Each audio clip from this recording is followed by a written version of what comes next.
It's 11:59 at Radio Free America, and this is Uncle Sam with music and the truth until dawn. Right now, I've got a few words for some of our brothers and sisters in the occupied zone. The chair is against the wall. The chair is against the wall. John has a long mustache. John has a long mustache. It's 12 o'clock, Americans, another day closer to victory. And for all of you out there on or behind the lines, this is your song. And welcome everybody to our daily gun show. Come to you live every weeknight at midnight Eastern and talk about guns for about an hour. And we have a bunch of people watching us live. We simulcast this over on gunchannels.com. Gun Channels is a community we built a couple of 6 years ago now. A place for people to hang out, collaborate on 2A projects, and watch and be part of the new 2A media. So we're watching the comments from the people watching us live over there. We've got a couple of people joining us from around the country. We've got Clover jumping in from Texas. Thanks for joining. Yeah, thanks for the invite. Good to be here. Bet. And then we got Cycle jumping in from Connecticut. Thanks for jumping in. Hey, thanks for the invite. It's cold and it's going to get worse. Didn't even think about that, but people haven't been griping about it. Is this a new cold thing, or is this the cold that's been going on? No, this is new cold thing. We had kind of like an Indian summer there. We were up in the 60s, you know, high 60s, almost 70. And now we got a snowstorm coming through with snow and sleet and ice and freezing rain and all that crap. So not a happy. But I don't care. I got extra cat litter for the cat and an extra bottle of wine for me, so I'm good. Right on.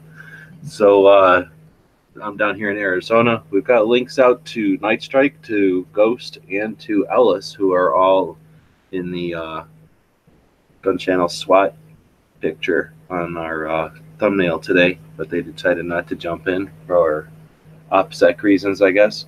And then we've got links out there to all kinds of other people. So if you'd like to be part of the show, this is a panel discussion, and we have it formatted loosely to daily topics. Since we're live every weeknight, on Mondays we talk about behind the scenes, tools of the trade, how the nuts and bolts of how to keep a project going or how to get started. And if you've got something that's some interest, some insight that you'd like to share, or if you have questions or concerns, this is the day that we talk about that kind of stuff. On Tuesdays, it's Second Amendment issues, and we try to focus on a state each week. Wednesdays, we do entertainment and look at some of the lighter side of gun ownership and firearms. And then on Thursdays, we get into training and CCW topics. On Fridays, we get into the industry and tech. So since it's behind the scenes and creation day, we had a couple of topics we were talking about off air, but it's up to you guys. We can continue on with some of those while we're live, or just throw it out there. So people that are watching us out there, feel free to throw topics out or get in on the conversation. But I don't know, it's up to you guys. What were we talking about? I think we were talking about Hickok, and we were kind of talking about the NRA and his what do they call those? Like his podcasts or whatever they're called? Yeah, his shooting, I don't know, in the woods with Hickok, or shooting the bull, or I don't know what he's calling it, but yeah, I think it's shooting the breeze. Shooting the breeze, that's what it is. The on the whole tech side, on the media side, tech side of things, I will throw something out there real quick. I had a conversation with Austin from over at Gunstreamer earlier today. He had to help me out with picking the winner from my subscriber list over there on Gunstreamer. And anyway, we were talking about Contributus and some different things, and he didn't privy me to any information, but he said, except for, well, no, actually, he didn't privy me to anything specific now that I think about it. But he did say that in the very near future, there was some more features and upgrades and things like that going to be released over there, which is pretty cool. And he did mention that one of them was a cornerstone or necessary or something like that in order to eventually bring in live stream. So sounds like they are moving that direction.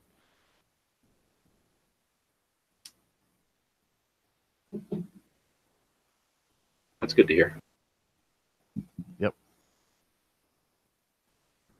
as far as the tech side of things, that's really the only thing I've got right now.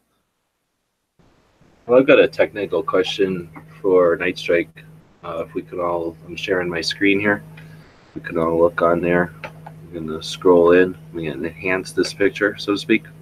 And can you see this, Night Strike? I can. I'm wondering if you're right-handed, why you have your light set up on the left side of this rifle. You could enlighten us. Trick question. With firearms, I'm ambidextrous. Oh, that's a good question. Okay, thanks.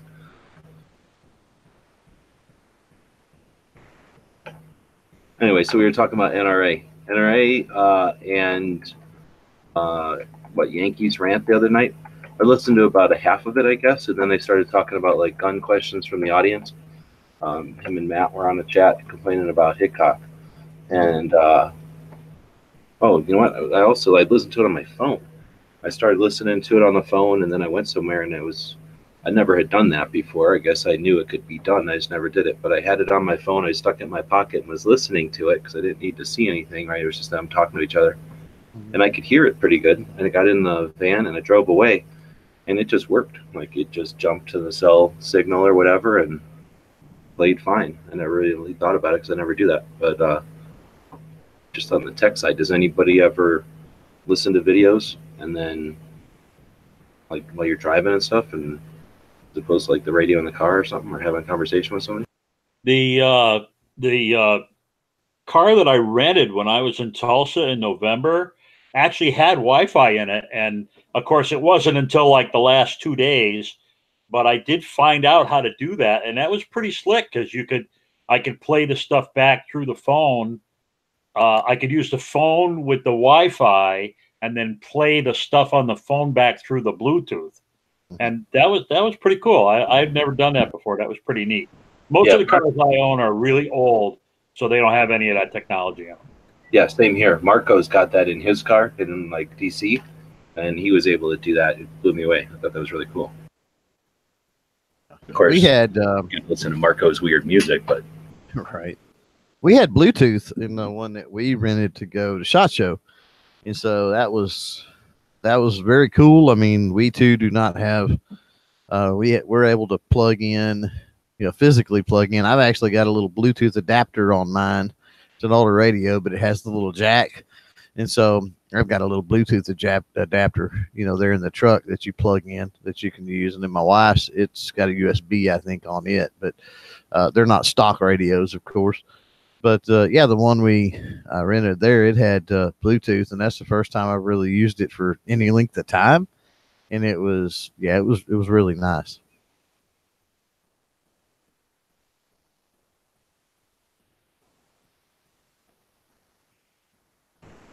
all right. So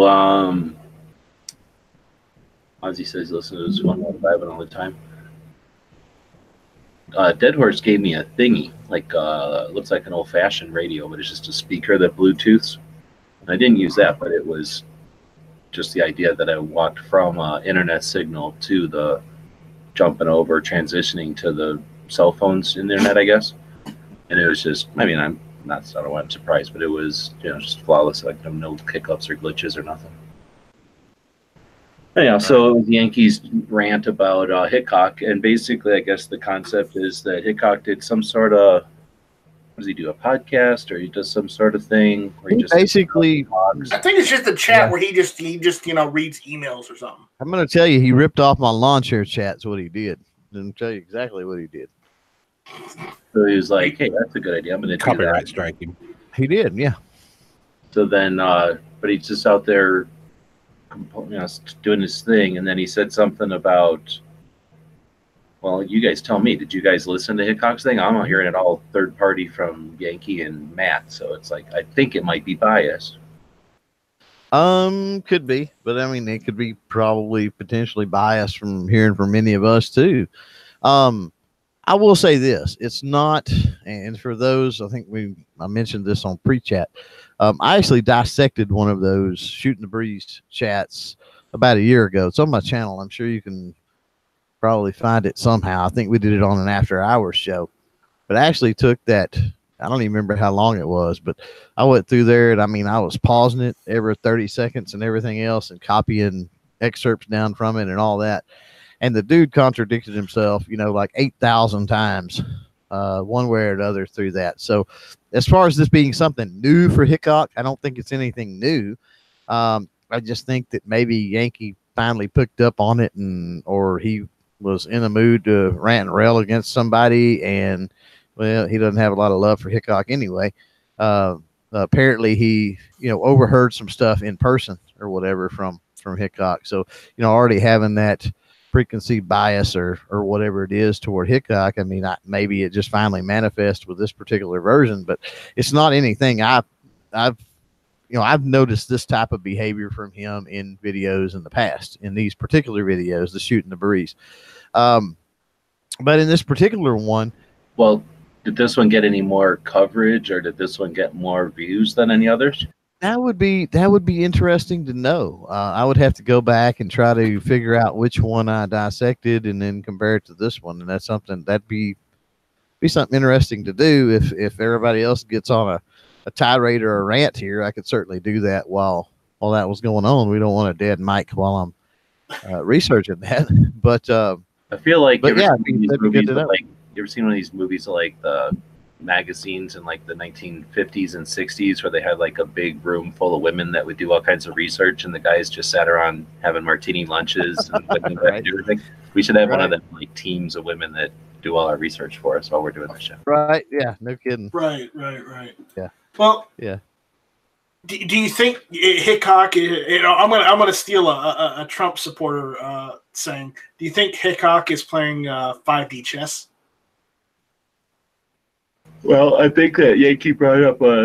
Again, I'm only listening to Yankee side of it, but his thing was that Hickok's not an idiot, and his whole if Yankee was correct in his whatever, that Hickok started the whole thing with like, people say this about the NRA, then people say this about the NRA, like basically the I shouldn't say this and that, like vaguely, but like specifically about the bump stock and about the red flag gun confiscation orders. That the NRA is the NRA responsible for these? Who knows? But then people worry about the moon landings and shit, like comparing it to conspiracies. And if that's the case, then that's I agree with Yankee. I think that Hickok's not stupid. So either what really was going on there. If he thinks that people are that dumb that they're not going to understand reality, what the NRA literally has in their position statements right now about the red flag confiscation orders, they're literally offering those as an option right now. So to suggest that they're comparable to the moon landings or the conspiracy theories about JFK or whatever they were, like that's kind of. Well, what I found was very disingenuous from him. Is he's pushing 4 million subscribers. And he goes into this mode where, is the NRA doing this? Is the NRA doing that? I don't know. I don't know if they're doing this. I don't know if they're doing that. And I'm thinking, what, dude? I've got 2,000 subscribers, and I'm aware of what's going on. I know this. How disingenuous is it for you to sit there and say that you, with nearly 4 million subscribers, are not paying attention to all of this to know what's going on? You feel me? Well, I sat there and watched the whole video today for whatever reason. Just because they got me interested. Yeah, because they got me interested in it yesterday. And I felt like he was playing the populist kind of game of, well, let's just keep everybody happy kind of deal, not anything else. Just trying to appease everybody, and he really appeased no one probably with it, what I kind of got out of it. But one thing, what was I going to say? Oh, I clicked on a few of his other shooting the breezes, and they all had around 100,000, from being old. This one's 61,000 in 3 days, so I don't know how many more he'll get on it, but I would imagine it'll probably be ahead of the other ones. Okay, because I can't find the old one. So, but it's certainly not viral. I just clicked on the playlist. He has a playlist of shooting the breezes. But it's not like it's extraordinarily viral, like millions of people in just a few days. And it's like people are like, we thought the NRA was bad, and now we think it's good based on Hickok's. And this also speaks to what we were looking at with the demographics and the search traffic, and how a lot of the big channels as far as their channel velocity and view velocity and all that is sort of dying out is exactly what Snob mentioned. I mean, think about it. Even the videos that have been up for several months, would you say, Snob? A little over 100,000. Yeah, he had like around 100,000. I clicked on 3 different ones other than that one. They were all at 100,000. You've got 4 million subs, and you're only able to pull like that one that's been out for a few days. You've had it for a few days now, and it's only 61,000 views.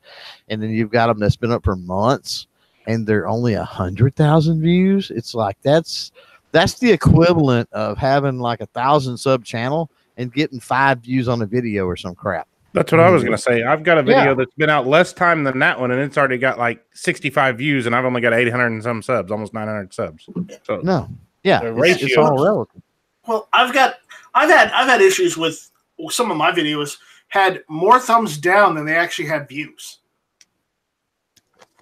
And I don't know if that was a YouTube thing or what. But the thing is, it proves that just because he has a ton of subscribers, that doesn't necessarily, equate to active viewers.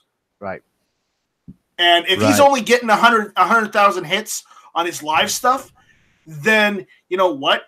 Maybe they need to start trimming some of those 4 million subscribers. It says something. Go ahead. Well, not. I mean, I'm not trying to defend him or anything, but Hickok videos. Like, I'm a subscriber, and Hickok videos are like one of the last things I watch. If I like have been gone for a couple of days, they're like one of the last things I watch because they tend to be on the longer side.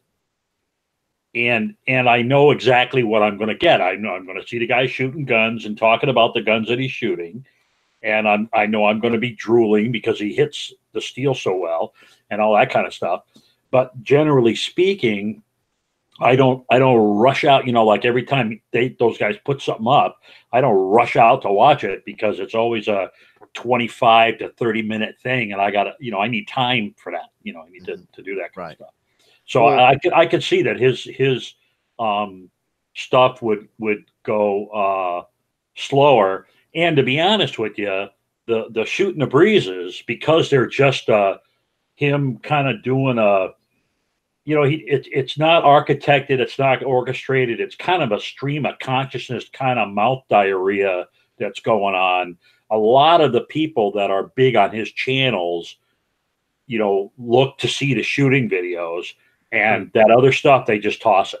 They don't even look at it. Yeah. So I was going to use those videos to judge how well he's reaching an audience. What I was going to say, speaking of his numbers and, having less views than subs or, anything like that, is that I think that speaks to the Hickok, the entertainer, Hickok, the persona, Hickok, you know what I mean? And people will run across this video, I think, and subscribe, that they may not necessarily watch, but that everybody is subscribed to Hickok, right? So there's sort of a bandwagon effect and everything kind of that goes on because people hear other people talking about Hickok's video or whatever, and they may be subscribed even though they don't actually watch any of it. Well, and I think a lot of people also, and I do this with other videos too, I used to watch every single video that everybody put out. And I just ran out of hours in a day. I mean, I'm subscribed to like 25 channels. Yeah. So I have to kind of pick and choose. And if he's shooting his good old Colt Armies again, nope, take that off the list. If he's shooting a gun for the second or third time, nope, take that off the list. So I think there is this information overload that we all get, and we have to be a little more picky and choosy about what we put our time into. Yeah, I think that's true. I'll agree with that. But the whole, he went into the spiel, like I said, the first problem I had with it was just being sort of disingenuous. And he always does that. It's fake humility is what it is. And it drives me up the wall. because he plays like this dummy that's, you know, and he says that even at the first of the video, and even in his description, it's like, I'll just be talking to myself unless somebody actually watches this video. And it's like, you got 4 million subs. Come on. Somebody's going to watch your video. But, you know, even when he starts the thing, he's like, oh, I'm just talking to myself, and that's okay if I'm just talking to myself. And it's like, oh my God, nobody cares. Now that may be part of that, what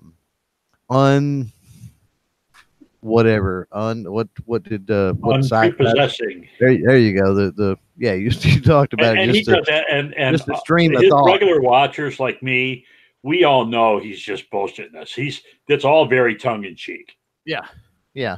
But you know, when you do that and you turn around and you utilize that to things that are within the industry and within the community that you should know, as one of the largest, you know, firearm YouTube channels out there, you know, I don't see how people don't pick up on that immediately. I don't understand it. And maybe there's a little bit of starstruck attitude with him that goes on. I'm sure with 4 million subs, he's got people that he's this rock star, and they probably have posters of him hanging in their garage and, you know, put him on an undeserved pedestal, you know, when and he's don't forget, no different. He is paid by the NRA. They support him, and he freely admits that you know, if you use he's almost like a gun club in that respect. If you use his link off of his channel to sign up for the NRA, he gets a little bit of a kickback, just like my gun club does. Yeah, he's a recruiter. $10 usually. So what do you figure the turnover is when 4 million people and 10,000 people watch a small video?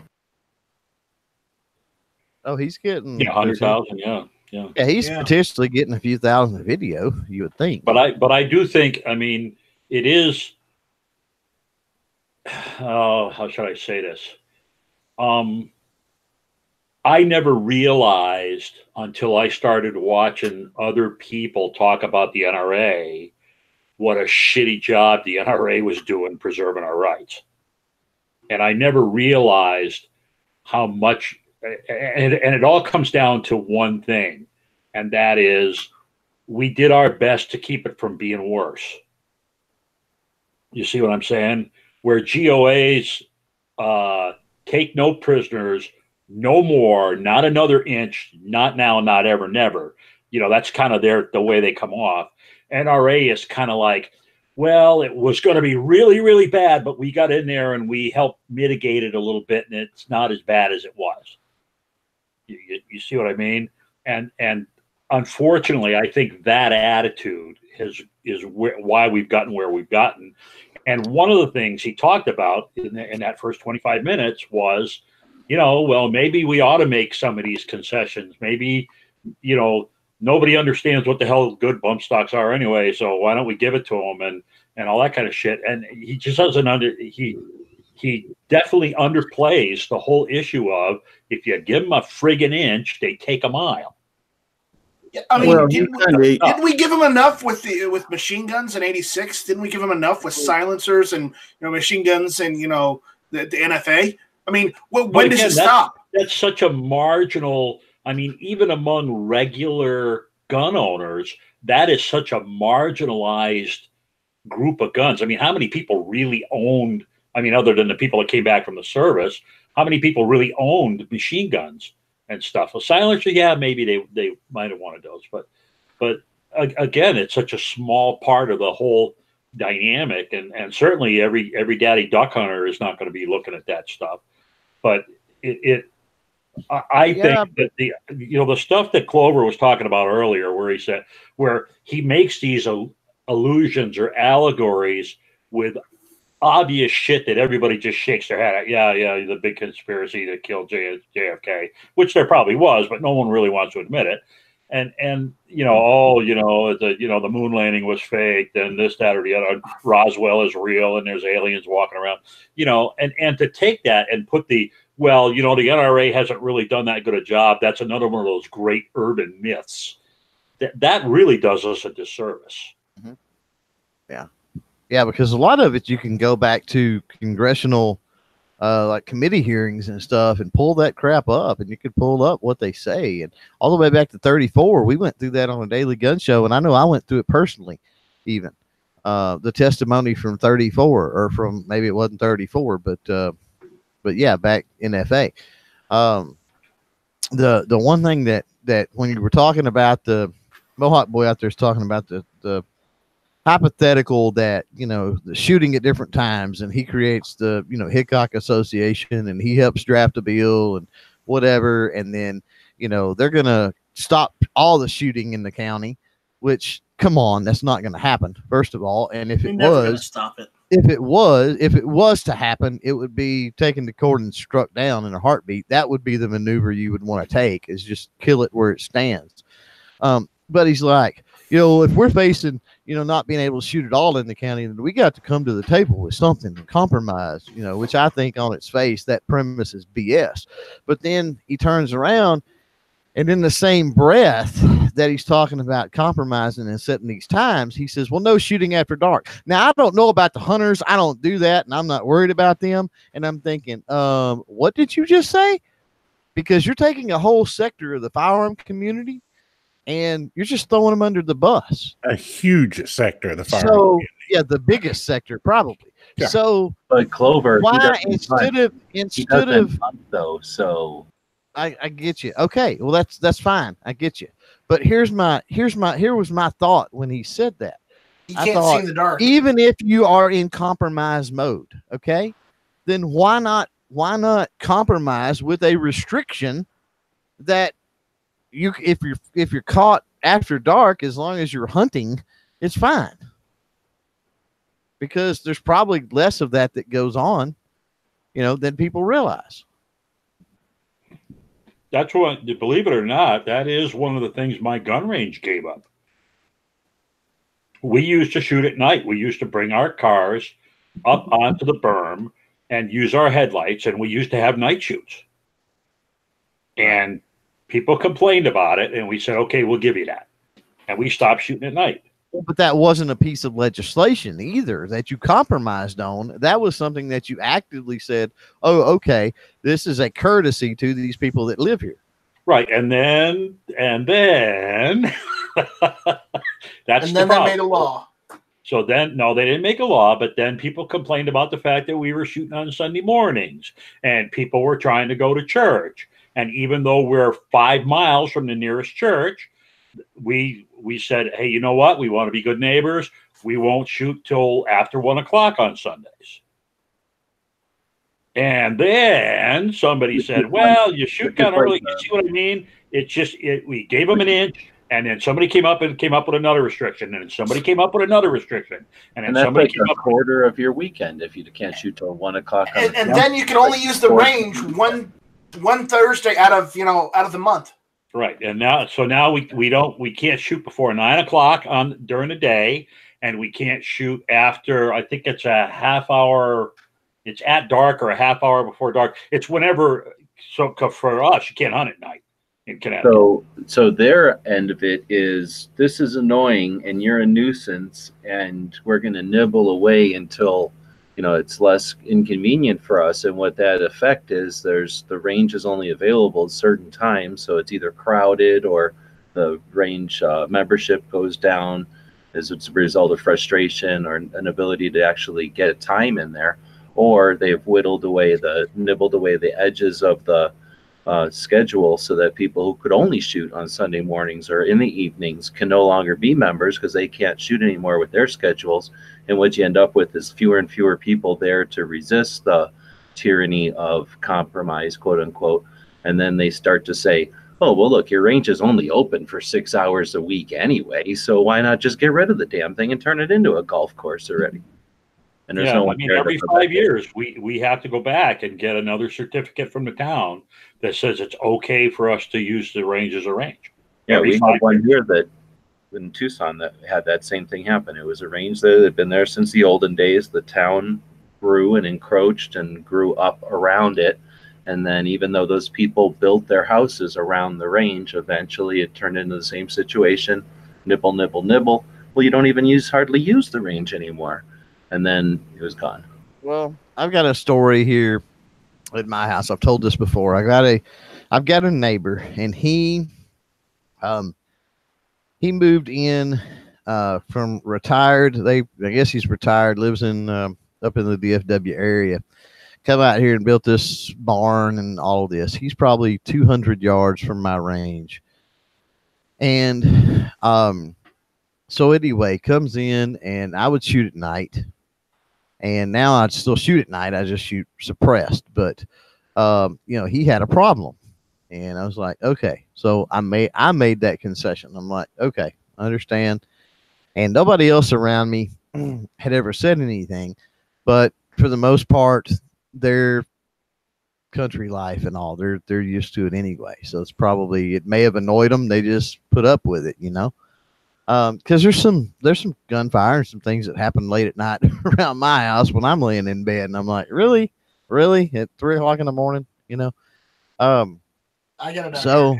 So I made that concession, and then one day it was about, I don't know, it was at least an hour before dark, and I was out there shooting, and he threw another big walleye fit, and that's when I put my foot down. I was like, no.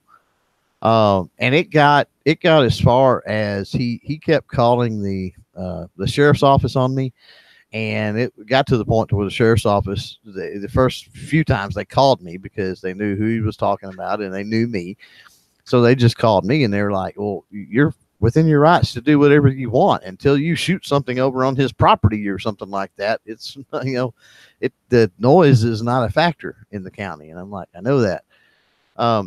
And so anyway, they got to where I don't know what they did, but whenever he would call, they would just dismiss it or whatever, I guess. And he went as far, because he wasn't satisfied with that, to actually, I got contacted by a game warden one day. And the game warden's like, why is this neighbor calling the game warden's office on you for shooting at your house and blah, blah, blah. And I'm like, because he can't get anywhere with the sheriff's office. And he's like, well, we can't do anything except for, he's claiming that you shot up his fence posts. And I'm like, what? And he's like, yeah. And I went out there and looked, because I wasn't home at the time. And I went out there. He said, I went out there and looked. He said, and that's like termite holes and stuff. That's not, bullet holes in his fence post. And I told him that. And I told him that, until, there was some kind of tangible something he could prove, there just, wasn't any, anyway, there wasn't anything he could do. And he said, you need to go by there. He said, I think I softened him up. You need to go by there and have another talk with him. And I'm like, okay. So finally, and like I said, this had went on over the course of probably 2 or 3 years. So that's another factor that we got to look into when we're dealing with stuff, is that sometimes it just takes time. And so anyway, I went by there, and we actually had a sit down on his porch, had a sit down conversation, a come to Jesus meeting, if you will. And he was totally happy by the time I left. And, he has, come over here, used his tractor to help work on my range and all, all kinds of stuff since.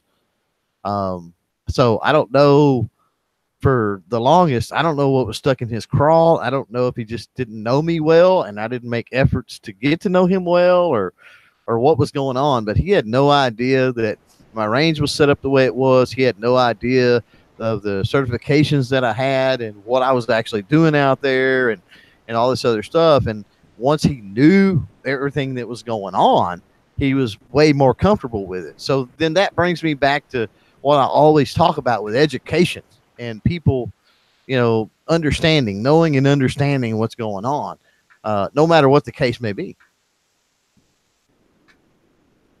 Before you got to the end there, you were saying that guy kept calling and complaining because you were shooting on your property. I thought you were going to say, when it all came done, that it turned out it was going to be Hickok complaining that you were shooting on your property. Right. Like, he keeps interrupting my videos. Right. Yeah, that's why I don't have 4 million subs, and he does. He's video blocking me. Well, I can't figure out how close to the road he must be, because half of the time you hear these trucks driving by, and you hear them just as clear as day. Now, maybe it's really flat country, so the sound carries a lot. Right. But I'll tell you what, if that was Connecticut, that guy'd have to be pretty much driving right up his driveway to hear it like that. Yeah. No, I think that's super hill country. It's the opposite, right? It's not flat. I think he lives in the hills. Well, even from my range, you can still hear cars going back and forth because the road is the road. You'll hear the road regardless of how far away you are from it. If you're still within, I would say, a few acres. I prefer to own enough property that any public road, is far enough away that I don't have to hire any cars. Well, I hope that's working out for you.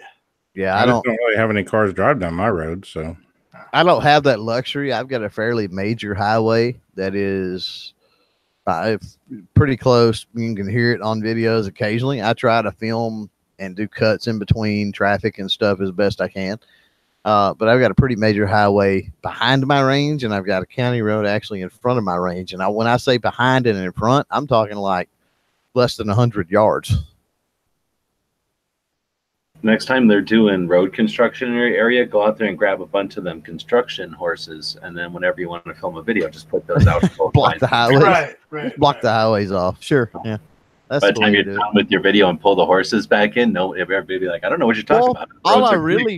All I really need is some of those signs, some of those like flashing construction, slow down, signs. And if I had that with like a 30-mile-an-hour, if they were driving 30, it wouldn't make that much noise. You know what you need? They make those targets that flip like vertically so that they're up there and they flip. You get those things, put them out on the highway, flip a button, all the signs go up. You do your video, you flip the button, all the signs go back. Right. All right. We solved the issues. Goodness. All right. So, anything else we need to talk about with Yankee, or we can move on from Yankees?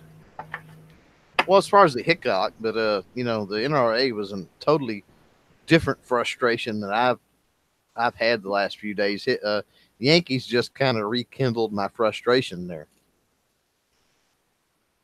You get a lot of comments and stuff going on, and I've had those conversations back and forth the last few days, and there's been some. I mean, even out in the chat tonight, that I got to scroll up and see if I can find them. But somebody out there said, well, the ILA can't be separated, from the NRA. And then one of them said, I'm not happy with the NRA, and I don't think it can be fixed the way it's set up now. And then another guy agreed. He said it can't be fixed and all of this. And so there's all this griping that the NRA is screwing us and blah, blah, blah, blah. And, but there's no solutions being put out. And then anytime anybody tries to put out a solution, everybody demonizes the solution, and so where are all the solutions? If you're going to complain about the NRA, and I hate the NRA and the NRA sucks and the NRA is doing wrong, then why not war game along with that griping and hate? Why not war game some ideas of, so what do we do exactly? I mean, I didn't renew my NRA membership this year. That's great, but do you think that's really going to do anything? No. What I did instead was I joined the GOA. A solution? Yeah, I joined the GOA and I joined the 2AF. That's my point. The 2AF, and if you're gonna demonize the NRA, that's great. But if you're not a member of like the GOA or the 2AF, or you're not joining another group that does good, then stop demonizing the NRA.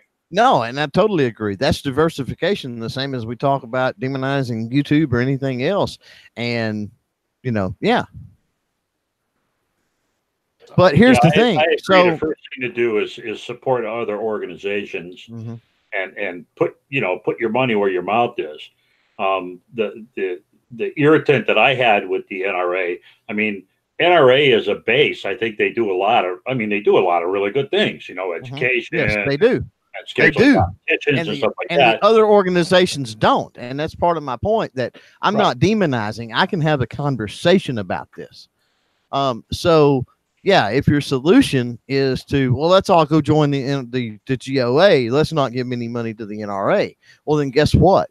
You're completely screwing over the next generation of Second Amendment supporters in this country, because a large percentage of those are affected by the programs and such that the NRA, not the arms of the NRA that are screwing us over, but the other arms, the work on the ground, legitimate good work on the ground that the NRA, and it's not the rank and file politicians of the ILA, but the good people that are doing the good work in the NRA are out there doing. And I mean, we lose that.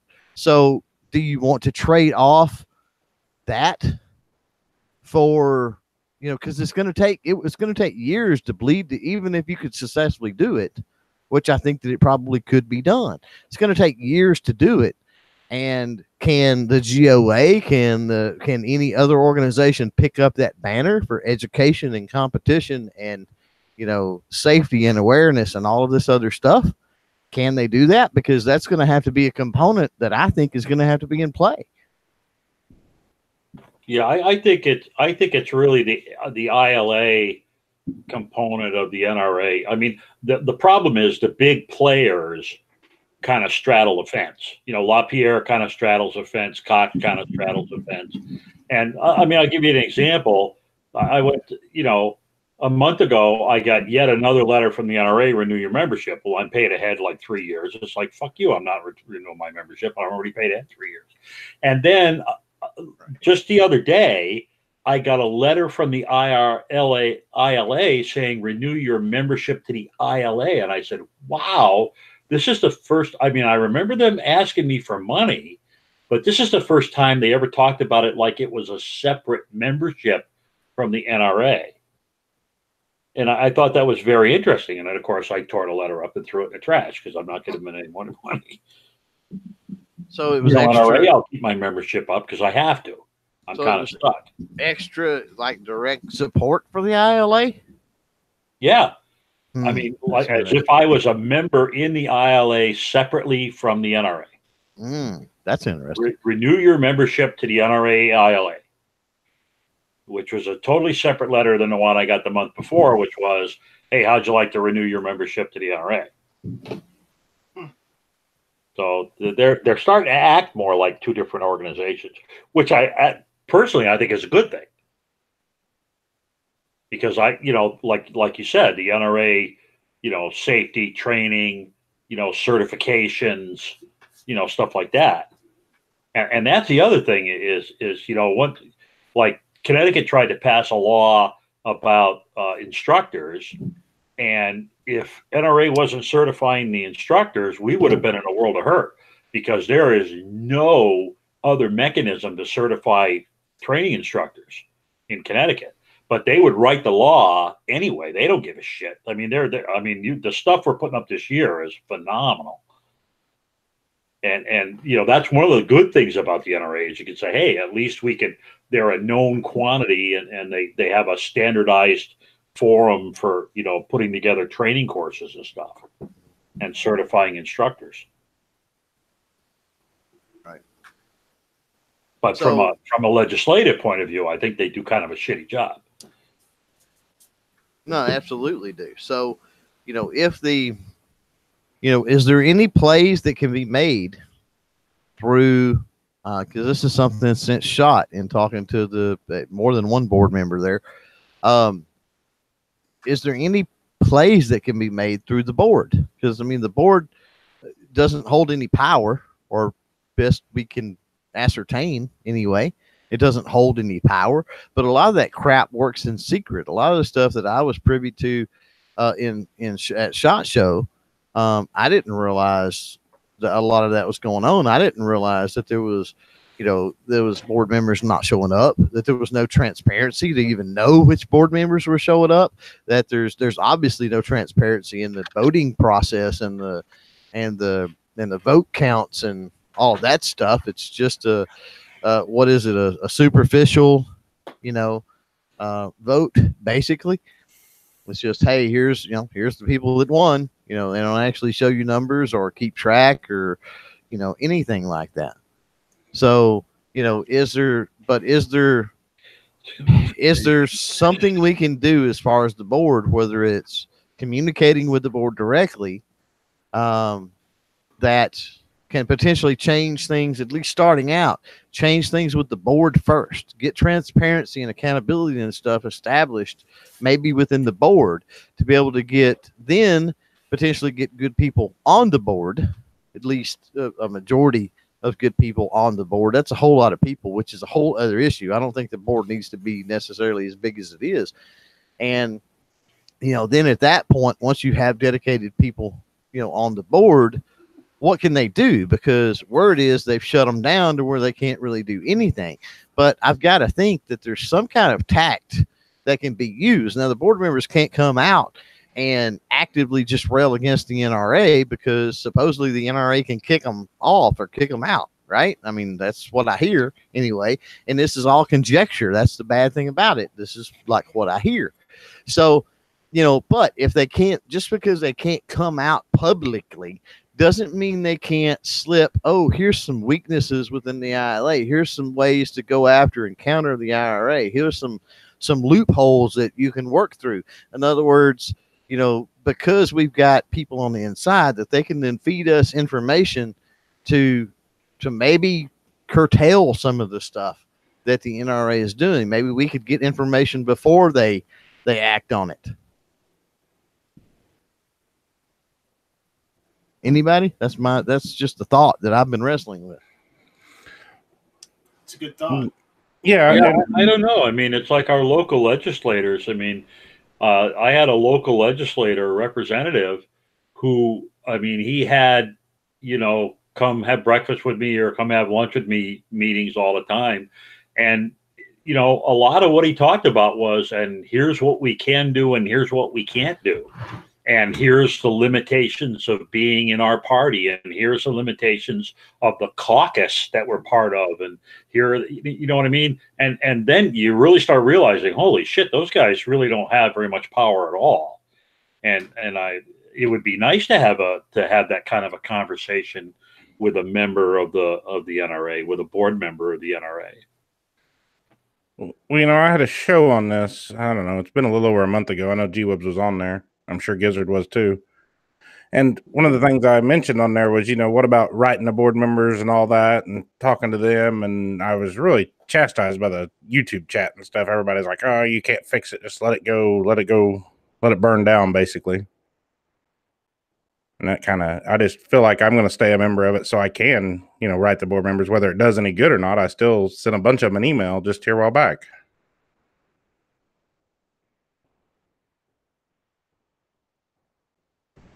All right, so we know people that are running for NRA board, but we also know people who are no longer on the NRA board, and we have past presidents. We got that Pete Brownells guy now. There's some lady that lives in Tucson. There's other people that have been presidents, unless they're part of the conspiracy or something. Are they not resources to have on and get insight from? And if anyone is aware and, you know, frustrated but with insight to how to change, wouldn't that be the area to pursue? Bring people on who are in the know, that have actual experience? That's the rub, though, G-Webs, that we were discussing at SHOT Show. Were those that were past presidents or past members or whatever, were they involved in going to the meetings or whatever enough to even know what goes on? Or were they just taking the name on the letterhead and the line on the resume and running with it? And you wouldn't know. So you wouldn't know unless you talk to those people. But you need to talk to them, though. They're you know, like Pete Brownells. I'm guessing he's running his business, right? He's doing his thing, and I don't know what happened at NRA, but something happened that he is only there for one session, right? 1 year, or am I wrong? It's either 2 years. I forget now, but he wasn't there very long. He ended his so he ended his relationship with them. Good or bad, I don't know if he has a responsibility. I mean, it would be great if he did, but I don't know if he has a responsibility. He has an obligation. Maybe he has a personal responsibility. I don't know. I don't know the situation. If the NRA is corrupt, he's aware of it, and he left because he doesn't want to be associated with the corruption. Does he have a responsibility to get the word out? Does he have the ability? I mean, it seems like Brownell sponsors quite a few people who have reach, correct? So I think if he wanted to, it would be very easy for him to get the word out about what's going on in the NRA, I think. Now, if the NRA is somehow solid and he's aware of that and he left because it doesn't work with his thing, is he available to talk about that? I don't know. Like, I don't know if anyone's ever tried to pursue that. I've heard people say about how great of a guy he is. Yeah, once you're out, I don't know what the stipulations are. You know, I don't know if you signed, some kind of documentation, non-disclosure crap, or or what. I wouldn't think so, just on the surface. So again, we're talking about, we talk to people who are doing stuff. We don't ever talk to happen. Has anyone pursued talking to actual NRA people? You talking about members, or who are you talking about by NRA people? What I just said, people that past presidents, people that are in the know, past board members. Well, I talked to 4 or 5 at SHOT Show. No, I'm talking about is on interviews, having a personal conversation and alluding to knowledge about behind the scenes doesn't help anybody when we're asking about what's an option. Like, what are we going to do? Well, we need to get them on the show where they can talk about what can be done or how the inner workings and why to be worried about voting. Because I've heard, don't worry about the voting because nothing can be done. It's all doom and gloom. And then I've heard, if you don't do something about paying attention to who gets voted in, then nothing happens. So I've heard both sides there. The NRA is an organization. If there was a storm of members and non-members alike united in a message of transparency and what the fuck NRA, then I would think the NRA would react. At least at this point, they get to sit around not reacting because there's no deliberate call for them to react, right? There's just a bunch of people who wish they would and a bunch of people who say, leave them alone. And then they get to stand there, innocent because no one's really pointing the finger. I think instead of saying, screw the NRA, maybe maybe a better message would be, hey, you're pro NRA, then let's get them to be transparent. Let's get them to explain some things here instead of just being confrontational. Right. Perhaps maybe that's an avenue. Like, let's all work together to get the NRA to tell us what's up. Yeah. You're talking about go ahead. No, I was just going to say, I think it starts with transparency. I think that we need to call for transparency first, and then we're able to a little better see what's going on. And once there's transparency, if there's nefarious things going on, then more people are going to be able to see that because it's no longer hidden in the shadows. So then that could bolster our roles to call for change or call for, boycott or, something that would actually be a viable option, I think. But I mean, I think there's some groundwork that's going to have to be laid first. Yeah, personally, I think it would be very difficult for the NRA to be transparent because they have so many people coming after them all the time. And it'd be kind of like, I mean, even my local gun group, our CCDL group, there are certain things we do not put on the web. There are certain things we do not put on Facebook because we don't want to let our competition or our competition's a bad word, but we don't want to let the people that we're fighting against know what our strategy is. So, I could easily see kind of we can't talk about that because if that becomes public, then that gives leverage to the people that are against us, how to kick the wheels out from under us. So, kind of tough. Especially when you're playing 4D chess. Yeah. Well, I'm not sure how much I buy into that anymore, but it is kind of funny because the way we talk about NRA is the way a lot of people used to talk about the Church of Scientology, which is kind of like once you got out, you just kept your freaking head down because if you started talking about them, they'd come after you. Well, I've heard Sean Maloney, who's a NRA board member, talk on a live show before, and that he's very unhappy with a lot of things that go on in the NRA, but there's just not enough board members like that are unhappy. Most of them just don't show up or don't care. That's a common sentiment amongst about 10 of them that I can think of out of 75? Yeah. I thought there were 76 because I thought the 76 seat's the one they elect, isn't it, at the show? And then you're saying that like 75 people or whatever, mostly those are people that are using it as like their letterhead or running around acting like they're president of the or whatever they call that. Yeah, there's NRA and like their badges or whatever. Yeah, right. Just as a resume line. Yeah, line on their resume, basically. Or their oh man, what am I thinking? They're celebrities. There's several celebrities on there that are there. It just looks good or whatever.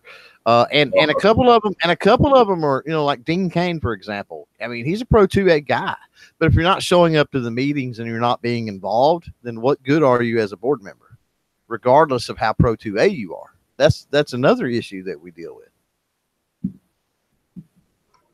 Is there just way too many board members? I think so. I think it needs to be cut in about a third. I would say 20, you know, instead of 76, do 26 at the most. You wouldn't need nearly that many if they'd all show up. So is that So you can have like an honorary board or whatever, and then you can have like a voting board, right? Like the committee that actually votes and does stuff. Kind of like a funeral where you have honorary pallbearers and then the ones that actually carry the casket. I don't know. Hopefully it's not going to be a funeral, unless it's a funeral for the NFA. But is that the place to start, to limit the number of people on the board? Well, but you can't do that unless the board does that, and the board might not even be able to do that. You know, there's in the gun club that I'm in, you know, the board has a lot of power, but it doesn't have ultimate power. There's, you know, we can't do anything that changes the charter. We can't do anything that changes the I can't think of what it's called, but you know, the basic incorporating documents. You know, any of that kind of crap has to be voted on by the membership. Well, I understand that. I guess my only point is that could be the push that wouldn't threaten them so much, and maybe the bigwigs would consider that as not a threat to their power, but limiting it and then getting better people in there. Well, yeah. Well, you just contradicted yourself, right? It's no impact to my power, except you might get rid of my job and you might replace me with somebody else. Again, you know, these become just like our representatives and senators. When the founding fathers envisioned those jobs, it was supposed to be something that detracted from their everyday life, that was an onerous burden for them that they took on because of love of country, and they wanted to get the job done and get the hell out and go back to their regular jobs. Now we have career guys that make a career out of this crap. And so the result is totally different. And I think, like you said, because a lot of these people, yeah, I got voted onto the board of the NRA, and I go to a meeting every now and then, but who gives a shit? Well, I don't know a whole lot about it, but what I do know, it looks to me like as if the board members that are actually like active in the industry per se, more so than like celebrities and all that, are the ones that actually show up and do stuff at the board meetings, is how it looks to me from the outside looking in, what studying I've done on it. Mm-hmm. Yeah, same here. The Pete Brownells, for example, the Nosler. Well, Sean Maloney has that. The competition shooters. You got Yeah. Kim Rhodey. You got Julie Gollum. Yeah. Yeah. Nugent's pretty active. As much as I don't really think he's the greatest guy in the world, I think he probably stands for more than most of the board members probably would too, as far as telling him his opinion. Barrett. Forgot about Barrett. Barrett's on the board.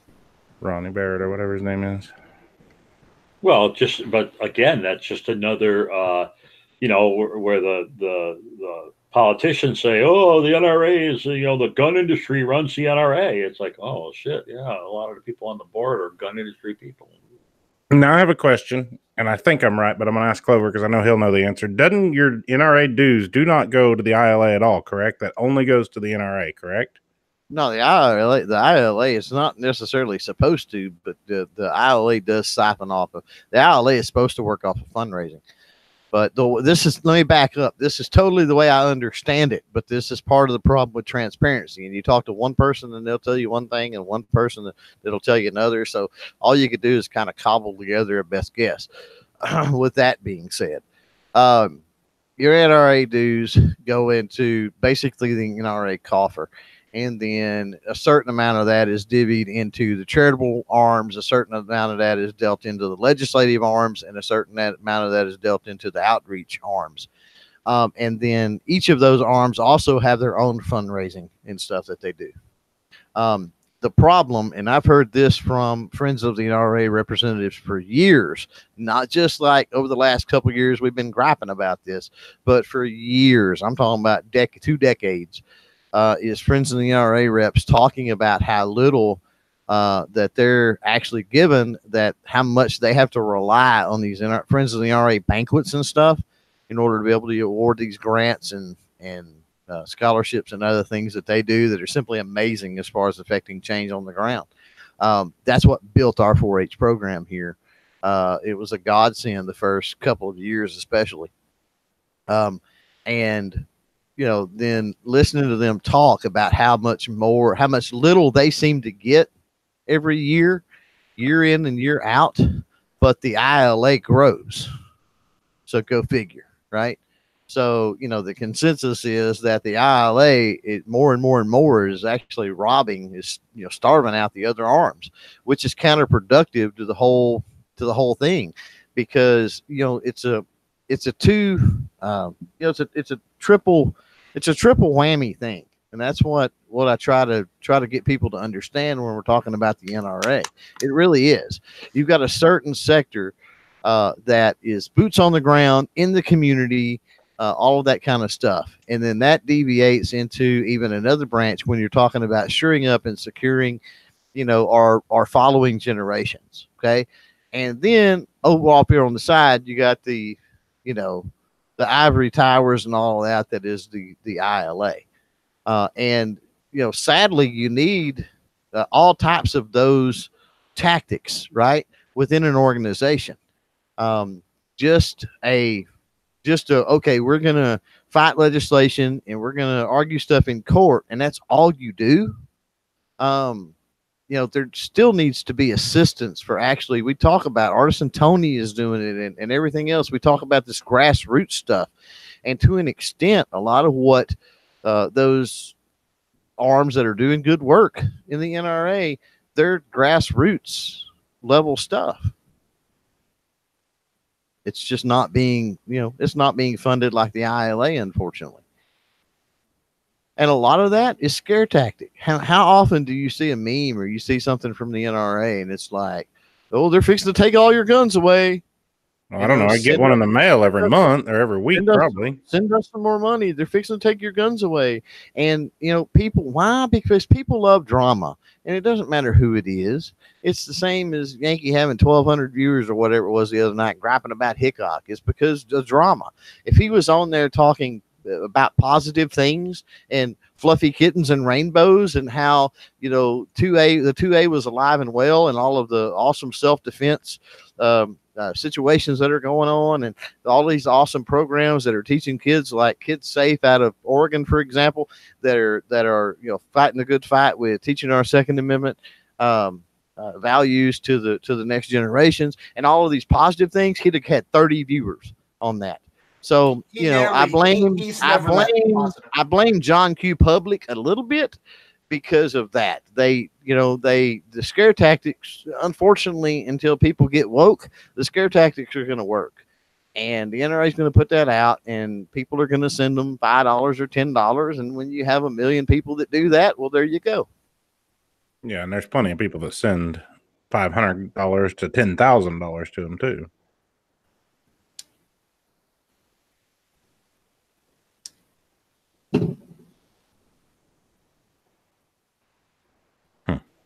Sad but true.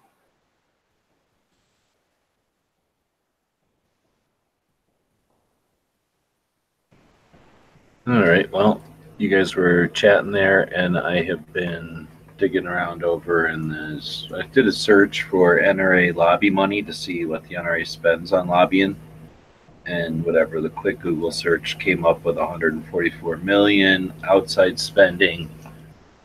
More specifically, $46 million on federal lobbying. So I mean, they probably lobbied local situations, state level situations, and then federal. So 46 million at the federal level. And then I was curious, what that is comparatively to other types of lobbying, right? Because 45 million sounds like money, but is that money compared to other types of things? Oh, freaking Planned Parenthood outspends them 10 to 1. Look at big pharmacies. What I mean, pharmaceutical companies. I'm sure that's massive. Yeah, exactly. So I went to top spenders, I guess. And then, so remember the NRA, if you look on the quick Google search, they raise 144 million, and then they spend 46 million on federal lobbying. And if you look over here, it's a little different. This is that other website I found, opensecrets.org. I don't know if anybody knows that site, if it's good or bad. I just found it searching. So it looks okay. I don't know if it's legit or not. But it looks like NRA spent this much money over the years. These are years down here, 98, 12, and then all of a sudden they started spending money in 13 because of Obama, and they've been spending a lot since. This is the gun control side, which spent a whole bunch up until 4, and then they stopped because there was no longer any interest in saving lives, and all of a sudden they cared about saving lives again, and it's like reciprocal to what the NRA was spending. But yeah, so if the NRA is spending, they say 5 million or 12 million a year over here, they're saying 45 million a year over here. Either way, whatever it is you're looking at, we go way down here, and this is I guess this is only million. I was going to say I thought that was billions, but it's still 12 million right here. Yeah, Amazon spent 14 million. Yep. Oh, this is just individual. So I need to go to. This is a shitty one. I need to go to like the issues themselves, I guess. No, that's not it. I don't know. I'm not finding a good list on this thing. I did find one earlier, but it had industries. Maybe it wasn't this. That's top spenders. Maybe it's overview. Anyway, it was, yeah, what you guys were saying. The pharmacy, the Planned Parenthood, basically Planned Parenthood was about the same as the NRA. They were both about the same amount of money. Well, if I took this money, the 45 million, and then food, oil, pharmacy, all that kind of stuff was higher. And then I'm wondering where prisons were in there. I'm guessing prisons are making some money at this point. Anyhow, I was just sidetracked by that, and I didn't do a good job of bringing it back. But I don't know if anybody's ever done a chat on looking at the real significance. Like, we put a lot of effort on the NRA, and I don't know. I mean, they earn their spot, deservedly or not. You know, they're the biggest entity for pro-firearms rights. So they get the brunt of all the anti-abuse, and they get all of our wants and wishes, right? We wish they were better, and we want them to be the best, and, you know, they're not. So they're never going to live up to that. So they have a double frustrating position to be in, but they also are in that position, so they get to live with it. So anyway, I think one of the things that when the people who are saying, let's get rid of the NRA, that they either don't care about or don't realize is that you remove the biggest thing, and what happens? What is Hillary Clinton going to quit being anti-gun? Is she going to stop pointing at something, or is she going to go point at something next? And what's next after the NRA? I'm not saying they're our only option. I'm just saying I don't know if anybody's paid attention to what would be the next thing, which the next domino, if that one falls. And there's no other way to suggest that if we take the NRA down from the inside, if we as gun owners abandon or actively demolish the NRA, that's taken our own domino down. And that's a foundation that we've had for a long time. And it's going to be seen as a loss. We may see of it as a win, but it's going to be seen as a loss. We're going to be seen as weaker. They're going to take that as a win no matter what. Their job is to cleave and to divide us, and that will be seen as a win. It will be seen as a division. It will be seen as a victory. Am I wrong? No, not at all. And if they see any demise on our side, they're going to capitalize on that and go tenfold while we're in the middle of restructuring kind of deal.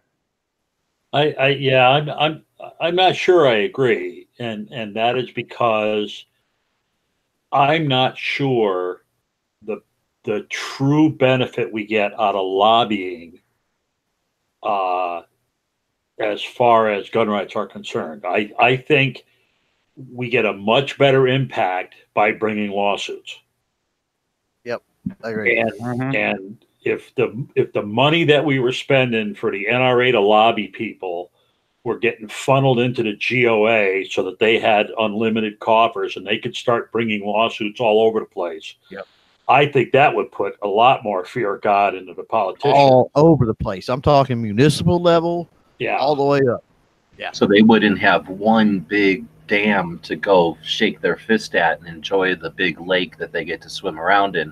Instead, they'd have to go find all the individual lawsuits and devote resources to fighting each individual cause or each individual federal level group that's petitioning. Right, but they all end up going, because they end up being constitutional issues. They all end up going to circuit courts, and they all end up, and there is only a dozen of those, and then they all end up going to SCOTUS, or at least being dropped for certain SCOTUS. Mm-hmm. So and they would do a lot more like what we did. I mean, a lot of the local gun organizations like us, I mean, we spent almost $1 million trying to fight the restrictions that happened after 2013. And the only reason we didn't go anywhere was because we get denied cert. Okay. Go ahead. So, and yeah, the NRA made a big ho about how they were helping us. Basically, the NRA pointed out which lawyers they wanted us to spend money with. But we did all the work. They didn't contribute a fucking dime. Okay, but here's one other thought on the NRA, and I'll drop this part of it. But all right, so without the NRA, would Trump have got elected? Like him or hate him? I think so, yeah, because I think it's blue collar Dems mostly that did that. So yes. Yeah. Okay, but nobody right wing or right in the political spectrum at all was going to vote for Hillary. That wasn't going to happen. Anybody and he swung the blue collar. Anybody that thinks that Donald Trump is pro-gun, I need you to go seek medical attention. No, I don't think he's pro-gun. I don't think he's not anti-gun. But the Supreme Court. Right. That's where we won with Trump. But anybody that thinks that Gorsuch is pro-2A, I got another story for you. Gorsuch is a constitutionalist, not a pro-2A person. And Bill Barr is anti-gun. It's a little bit different. He's not anti-gun, but because he is a constitutionalist and believes in reading the old way, it ends up working in our favor. He is less likely to tolerate infringements on the Second Amendment, but he's not what I would call pro-2A. But either way, we got better justices than we would have got with the other option. And a lot of the circuit court judges as well. Yes. Yeah. The lower courts is where a lot of people are overlooking things. Mm-hmm. Bill Barr is anti-gun, and he's bringing Bill Barr on now. Yeah, that is bad. That's awful. I mean, who brought you the ATF determination about bump stocks? Right. That was a directive by Donald Trump. Right. Why? Because it was popular. Mm-hmm. He's responding to the will of the people, which is kind of like his job as president, except that he's supposed to be defending the Constitution first. Well, but part of the reason that it was popular is because we were lazy. Well, so many people said, yeah, you're right. I don't know what the hell anybody would want a bump stock for anyway. And then the ones that didn't, they went and copied a form letter, which looked absolutely horrible.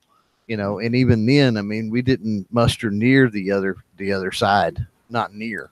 So, yeah, they didn't have the gumption to write, even if it was just a little 3-sentence dissent or something, just something very short and sweet, to the point and simple. They didn't do that. I mean, they went and signed on to a form letter or something like that. And again, if you the ratio of form letters with the bump stock thing, the second go around anyway, the ratio of form letters on our side was ridiculous compared to the opposite, well, not the opposition, but the support for the ban.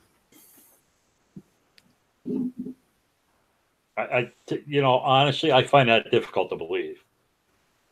It's there in the final ruling. You can look at the numbers. I mean, they use the same strategies that we use. Well, I understand they do, but our turnout, as far as getting it done, was so low that it made it made the ratio unbelievably crazy on our end too, which did not look good. Well, if you look at our side on anything, we're always the lazy side, truthfully, unless it gets down to it, really down to it. The pro-gun side is lazy. Well, the question you have to ask yourself is not, are we lazy? It's, are we delusional? And what I mean by that is, we had a Republican-controlled House, Senate, and presidency. There was nothing to worry about. No, because we think we're the majority, and we are not. The biggest problem with gun rights in this country is the people that believe in gun rights think they're the majority, and they are not the majority. Yep. And then they just say, well, if only we got more of our people out, or if only we did more of this, or if only we did more of that. And you can't do it, Well, it's like here in Connecticut. Connecticut's a blue frickin' state. It doesn't make any difference how many times I go to the Capitol. I'm outnumbered 10 or 12 to 1 here, and I'm never going to be I'm never going to be able to get that stuff passed as a majority. That's why I need the court system. That's why I need the constitutional rights. And we need to have something that's untested yet, and that's the power of unity and influence from outside the state. And your smaller states, physically, you might have a lot of population, but that just means you have a lot of families outside the state that can, wield some influence, and you've got people that travel or vacation there. You've got businesses that do business. And the bottom line is, those are not the people that elect our senators and our representatives. Oh, I know, but that's something that we haven't. We have as a strategy, I think, or at least a tool at our disposal that we haven't used enough. And I hear you. It's frustrating, but I don't think that you're doomed. I think there's options, and somebody said the courts are a long-term gamble. That's true. But the point is, when you're in the minority, it's the fact that you're a constitutional republic that's supposed to protect you. Well, here's the thing. That happens through the courts. Let me pose this question, because I think we need to parse a few things. In your state, you may legitimately be in the minority. I could understand that. But as a nation, are we in the minority in the sense of the anti-gunners are larger than us, or are we in the minority because there's so many people in the middle that just don't pay attention, can't be bothered with it, don't care one way or another, and then so the antis are doing a better job at reaching those people to side with them, to give them the larger number? I think you're asking the wrong question. The question is the Second Amendment supporters, not the people that own firearms. And there's a huge difference between people that own firearms and people that have a strong commitment to the Second Amendment. That's a good point. Yeah, that's valid. A huge number of firearms owners, I hate to tell you, most of these firearms owners are hunters and target shooters and shit like that. They are not concealed carriers. They are not people that believe that you need to own guns to keep the state off your ass.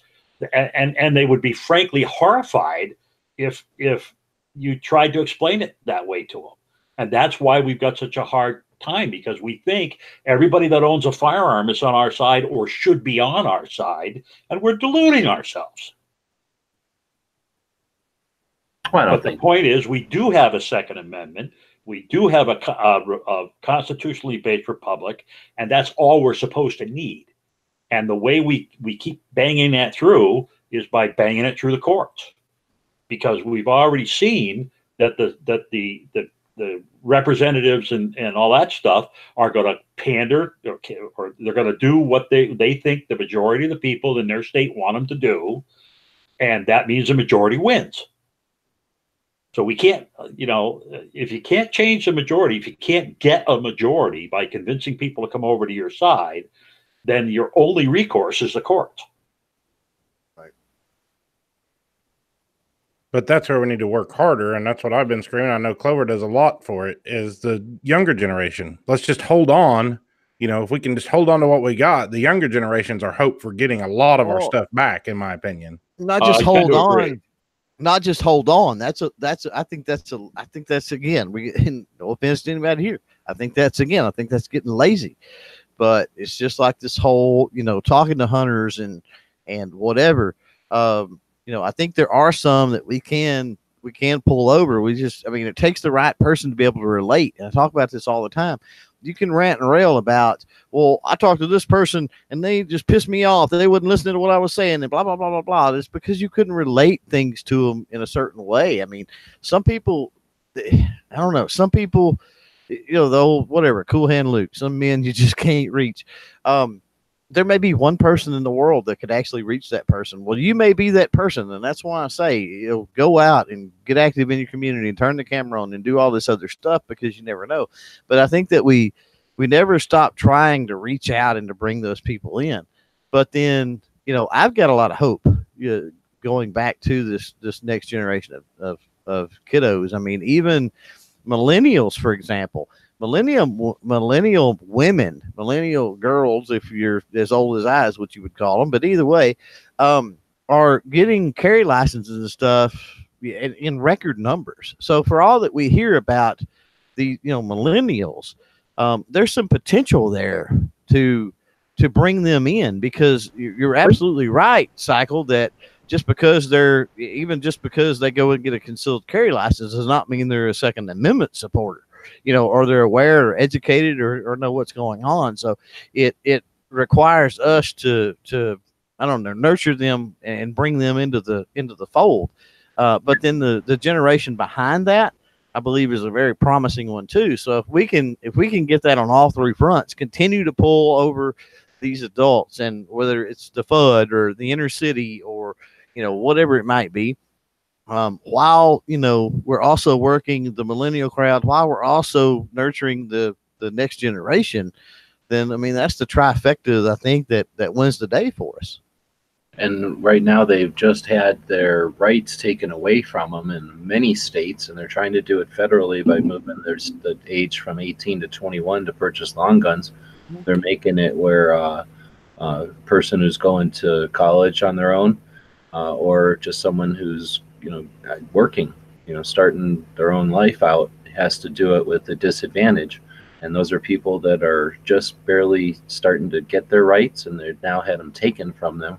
So I think we've got an angle now that gives them an empowerment to take back something that was just taken from them, and to, like Cycle said, they don't have to even be interested in firearms. Like you said, you don't even have to be interested in getting a permit.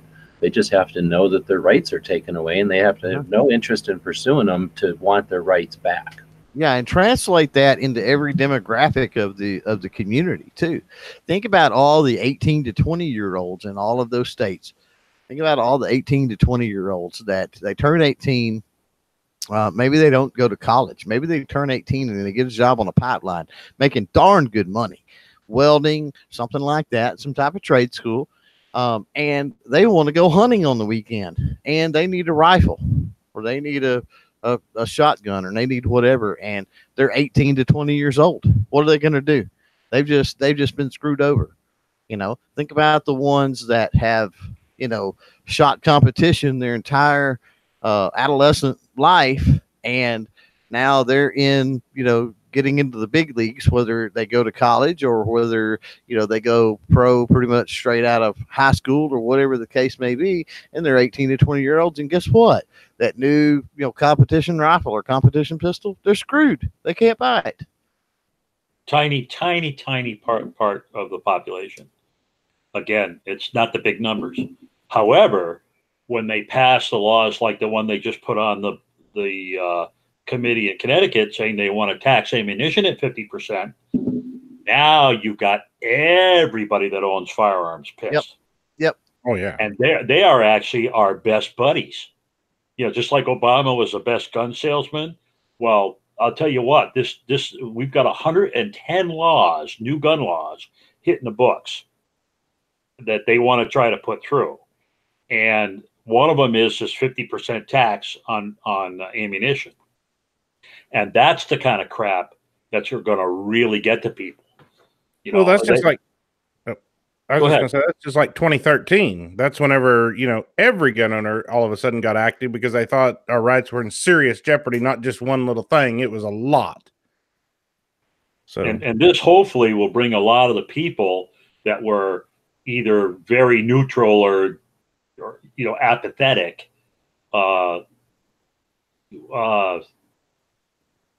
engaged now, because I mean, you would not believe how many guys when we did our thing in 2013, and you cannot buy ammunition in Connecticut if you don't have one of the 3 permits.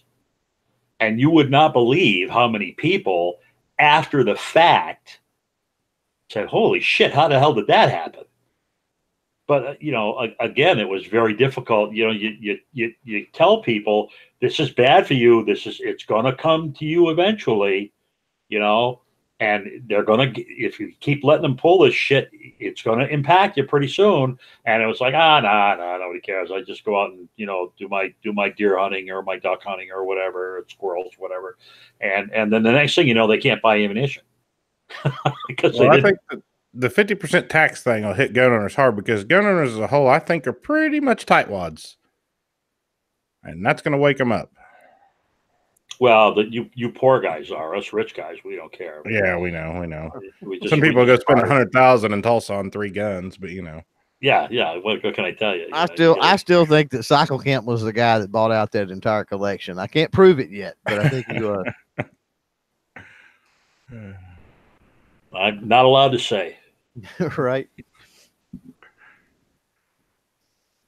But again, the different, and I'm not trying to throw water on your, I'm not pissing on your parade here, but again, you got to face reality, and reality is that the Second Amendment supporters in this country are a big minority, and it's very difficult to get people to see our point of view, and even just to the point of just leave us alone, because that's basically all we're asking is just leave us the hell alone.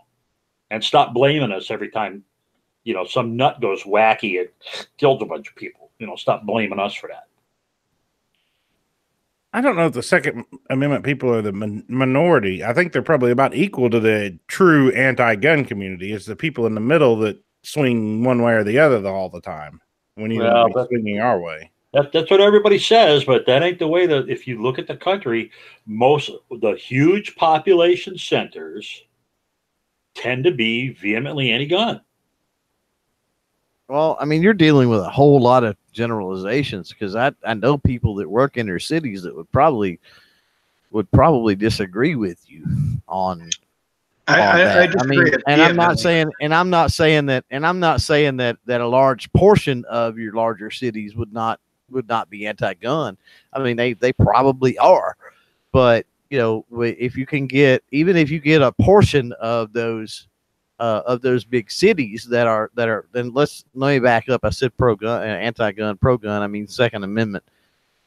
But even if you've got a portion of those larger cities, those urban areas, urban centers that are pro Second Amendment, I mean, by the time you blend in the overwhelming rural, numbers, then I think it's more of an equalized thing on both ends, with a big percentage in the middle. And unfortunately, the anti side of things is just, they do a better job at pulling on heartstrings, playing on emotion and other things to sway that middle pendulum back their way more often than not.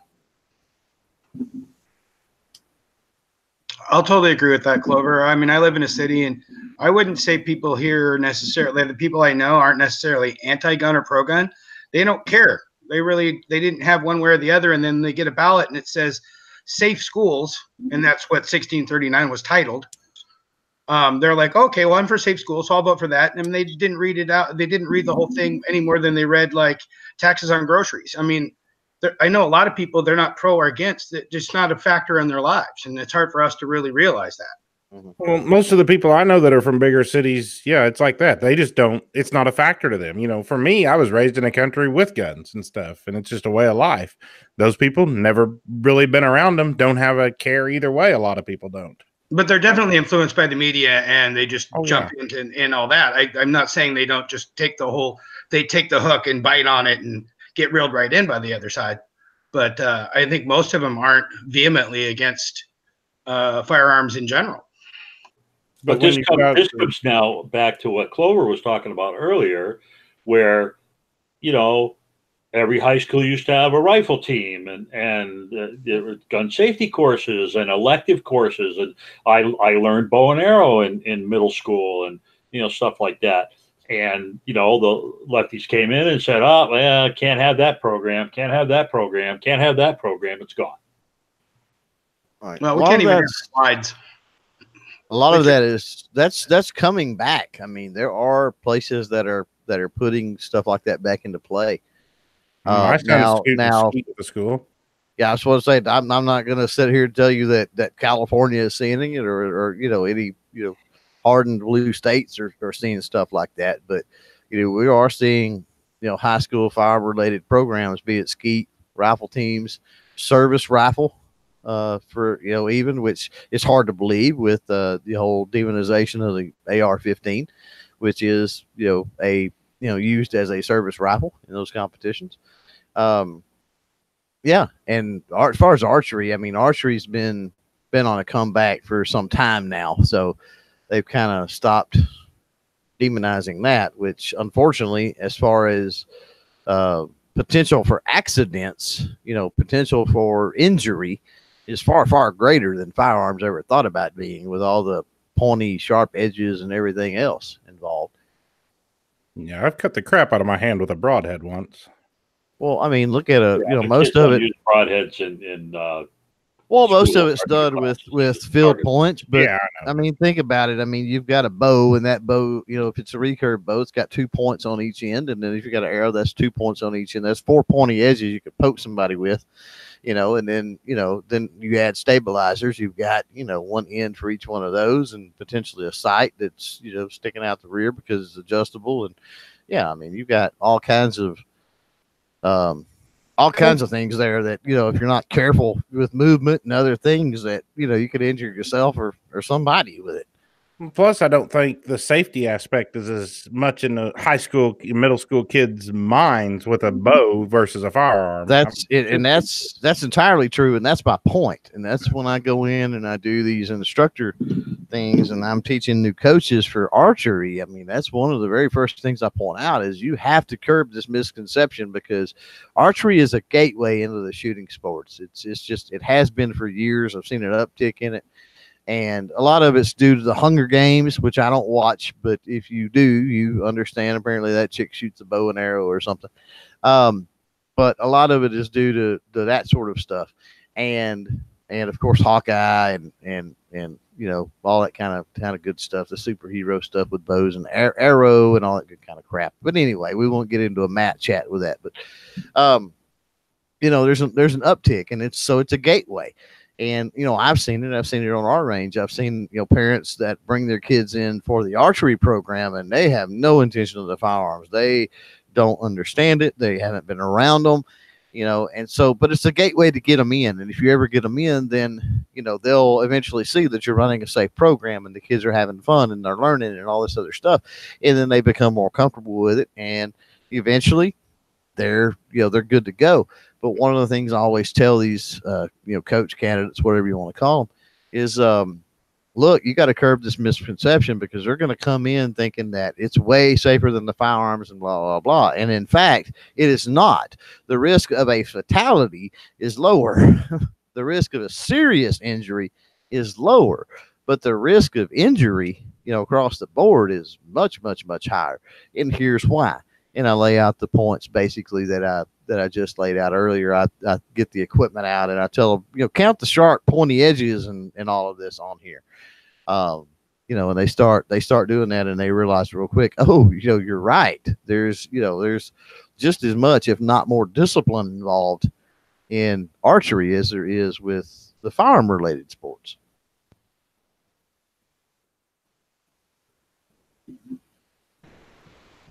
All right. Well, giving you enough time for your archery agenda, but just to wrap it up here with a real quick thing, it sounds like the easy answer to all of this is a third party, right? So we're talking about the antis who are either, well, whatever. Somebody said that they suspect that there's about an equal number of hardcore pro 2A and the anti. I think the antis are mostly the exploited victims and the people left from tragedy or from atrocity. But and then being exploited. So they're definitely going to be probably non-swayed in their positions. But either way, I think we all agree that there's people in the middle who are the majority, right? And they're either disinterested or could be swayed one way or the other based on, the breeze or whatever. So and somebody in the chat had said something that it's not that they vote anti-gun, it's just that they vote for politicians for some other situation or other position, and those politicians are anti-gun. So is the obvious answer here third party, so that we have nuance in our parties? Can we name it the 9mm party? No, then it's definitely not the answer.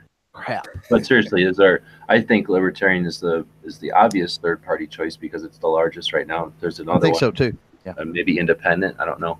But is that wishful thinking? Are you pessimistic that there's no way a third party could ever happen, or is that the obvious answer, that third party and nuance to the political issues, so that there's some shuffling, and now there can be some actual variety and some nuance to positions, so that people don't have to vote just binary, yes or no, on so many things.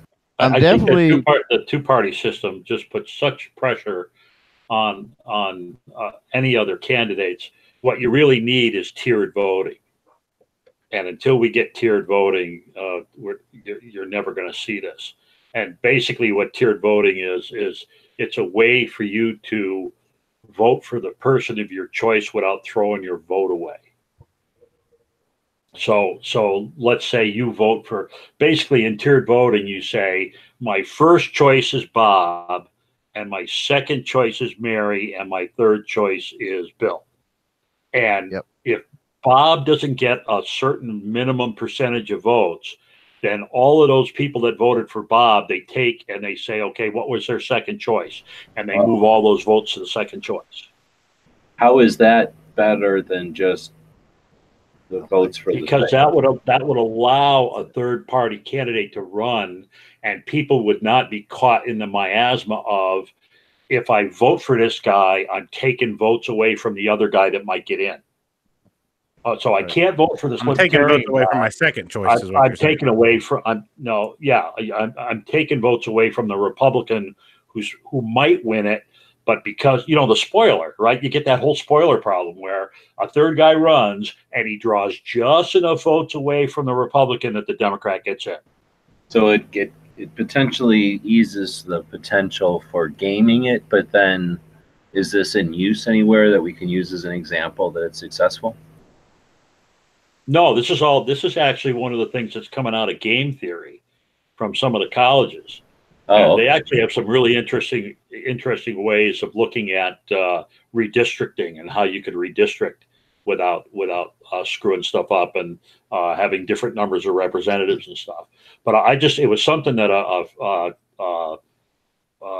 liberal friend of mine had suggested, and I watched some videos on it, and I said to myself, wow, that's really true, because then you've got the guy you'd really like to get it, the guy you can live with, and the guy that I don't really want him, but he'd be okay. And you know that your vote's going to go to whichever one of those guys carries the day. A theoretical example. It was all guys. Just saying, super sexist. Well, no, but when I used my heart example, I did put a woman in there. Oh, okay. Well, then it's fair. So an issue that I see with like a third party, and correct me if I'm wrong, isn't funding an issue? Because I mean, you look at the DNC and the RNC, isn't that a huge hurdle to try to overcome? I don't know. I'd love to see the funding like dynamic break. That's part of it, right? Right. The whole funding aspect of campaigning and politics to me is ridiculous. Even, even on a local level. I mean, back when I was looking at running for, a county justice of the peace here, I mean, I was looking at thousands of dollars, having to spend literally thousands of dollars. And that's, if you're talking about a county judge, race or something here, then at that point you're easily in the teens of that, probably in between $10,000 and $20,000, and then you get up into state level representatives and stuff, and good Lord, you're in the hundreds of thousands of dollars. It's ridiculous just for that level. Why? Why does it have to be that way? And that's what breeds, I think, that like the DNC and the RNC, and then candidates are beholden to that, and they have to tell a platform, and there's just so many other things going on there with the funding side. Well, and this is exactly why the one of the worst political legal decisions ever made was the one that said corporations were people. Oh yeah, definitely. I mean that, and they could contribute to campaigns and all that kind of crap, because I just don't understand how they could think a corporation is a person. How do you put a corporation in jail? How do you take their rights away? I just don't get it. If you can't treat them like a person, how the hell can they be a person? But Citizens United, or I think that was the court case, right? Citizens United. Yeah.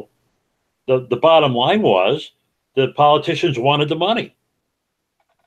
So the court said, okay, politicians want the money, give them the money. I don't see a third party being a viable until there's just a choice as third party that's just heads and tails above the other two candidates for some reason, or they take the money out of the equation. Well, the subject of third parties has come up a couple times on my show, and my stance on it is that the only way that a third party is going to become viable on a national level is if they gain a broader base of support at the local level first. They have to start running in local elections and getting elected to local offices, and then moving up to the state level, and then moving up to the federal level. That's the only way it's going to happen. You're not going to have somebody just throw their hat in as an independent as president and win. It just isn't going to happen. It's not realistic. You have to develop that broader base of support first, and you do that by winning elections at the local level. I hear what you're saying, and then that would also mean like successes, like positions or ideas that are successful, and then they can be pointed at, and then other people get over it because of that. But then I would also look at like Perot. I mean, I was around for Perot.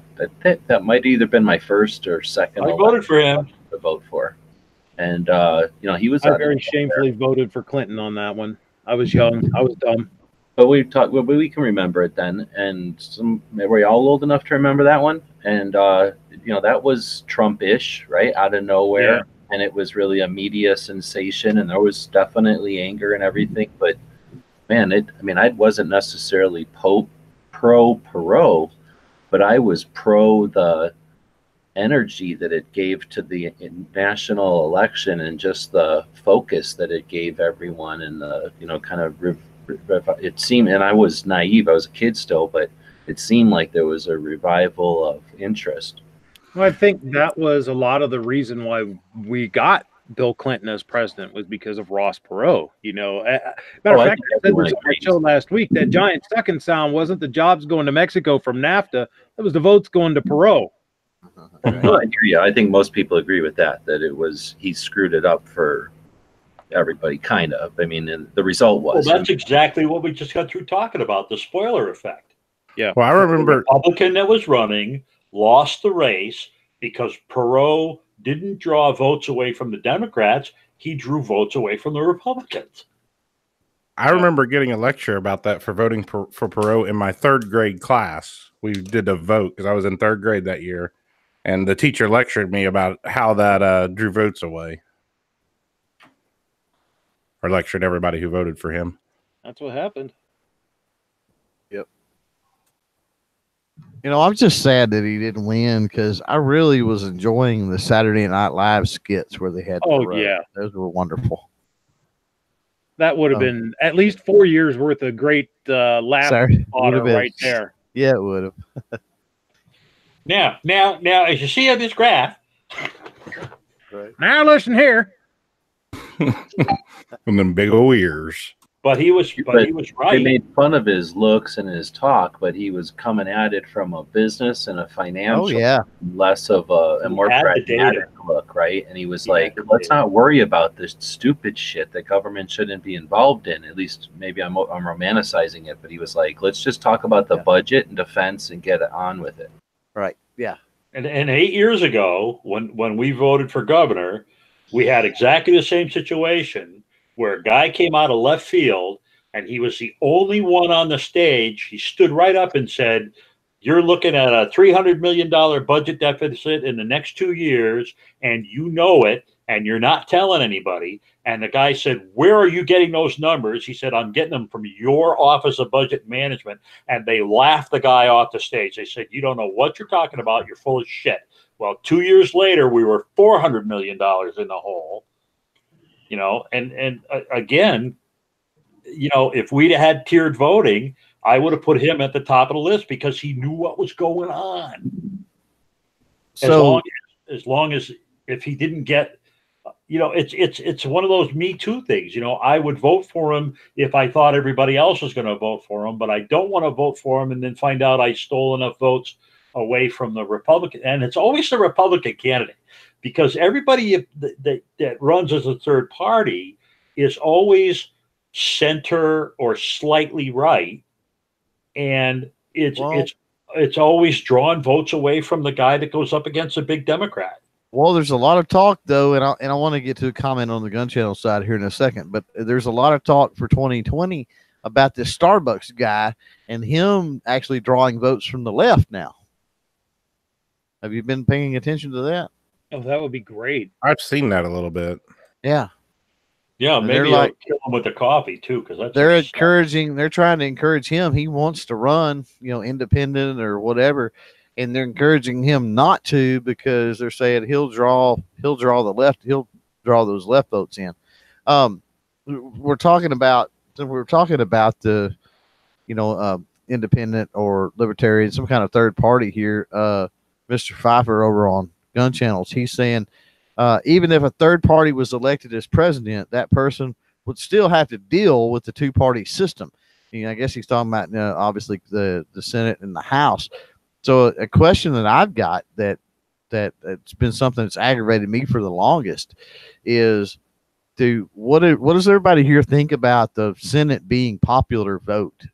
I think that was a horrible move. Horrible. I think our founders set it to be to have the Senate elected by the state legislatures for a reason. They were supposed to be the people that were not subject to the whim of the populace. The House of Representatives was supposed to represent the guy on the street. The Senate was supposed to be the guiding, controlling what's best for the country as a whole, and not, you know, bound up with what does Bob down the street need. And that is the biggest blow to our democracy, other than the Fed. Agreed. It's a horrible thing they did with that. That was just terrible. Because now you have two houses that are both scrambling for votes instead of doing the business of the country. Whereas the representatives were supposed to worry about, they were supposed to throw all the bills on the table. It says, my people need this, my people need that. And the Senate was supposed to say, that's not really good for the country. We're not going to pass that one. Well, that's not really good for the country. We're not going to pass that one. Or more, I think more importantly, that's not really good for our state, right? Yeah. I saw the Senate as more country scope. See, that was the whole point, was the reps were supposed to be worried about their local little, you know, my state, my area, my community. And the Senate was supposed to be more of a how do we all play together in this big country of ours? So, right. And I think that there was I don't think I ever lived. I don't remember when they did that, but I don't remember. It was before we were born. Oh yeah, it was before I was voting. That's for damn sure. So then I think what it would have encouraged is a participation at the state level that we no longer have, because the state level would have more influence on the federal level. We'd pay more attention to the state people that then would vote on our senators. So, you know, I mean, now we're focused, like you said, that we have representatives on both sides of the House that are focused on us instead of their jobs, which was not the goal. But that means we're also focused on both of them when we should only be focused on the representatives, focused on what the senators are doing. But as far as how the senators get there, we should be focused on our state. So that encouraged a civic awareness at a state and federal level, where now it's shifted to this federal level, which is, I think, detrimental, because federal is so removed that it allows the bureaucracy to grow, because they put more and more burden on this federal level. They focus everything on the federal level. They know that everyone, you know, is aware that it can't be fixed at the federal level. So it's just a quagmire of ever increasing. Give us more money, we'll throw more resources at it, and you know, because we have this focus at the federal level and we've like lost focus at the state level. I think that's another detriment of this situation. So I agree with you. The 17th was ratified in 1913. Oh shit! Yeah, so most of our grandparents don't even know what it's like to have that system. Yeah.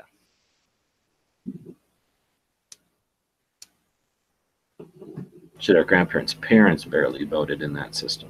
Right. Yeah, and I don't know. It just seems to me crazy that something like that.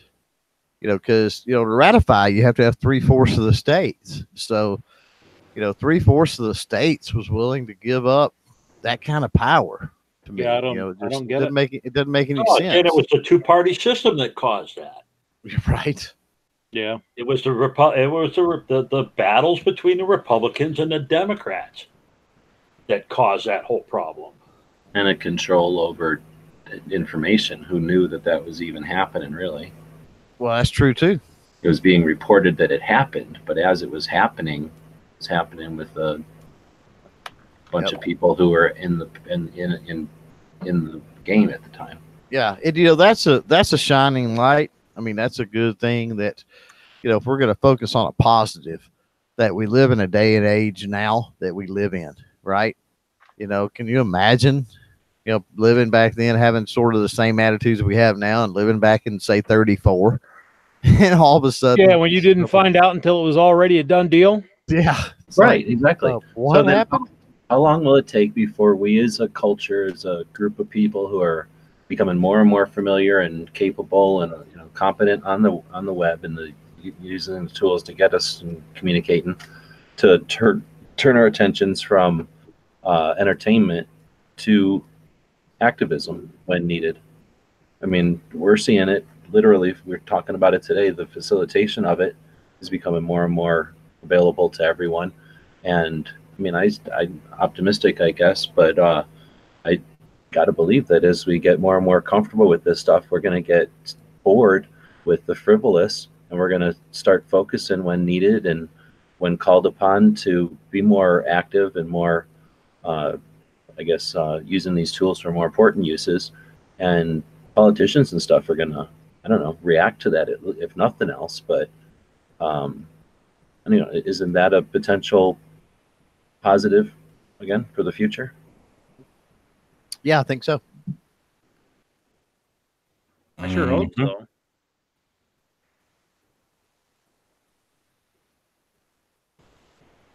All right. Well, so we've been Guy that talking for a comments while. over on YouTube says, but breads and circuses are worth being put into bondage. Unfortunately, that seems to be the attitude that most people have, whether they realize it or not. As long as they're being entertained, they don't care. I mean, Right. how many people even know who their state senator is? All right. Well, okay. But then let me put it this way, just to play devil's The advocate. senators are. the big sports game that happened last week or whatever it was, didn't they say it was the lowest turnout ever and fewer people than ever paid attention to it? And that's one of the big bread and circus things, right? That's true. Right. I think that's because of the take a knee thing. I swore off football after that. Okay, but I mean, you have an option, right? There was a time when I can remember things shut down, and it was like everybody focused on that because that was the tradition, and everybody just did. And Right. you know, you have options now. Yep. Yeah, you didn't have Netflix then. Right.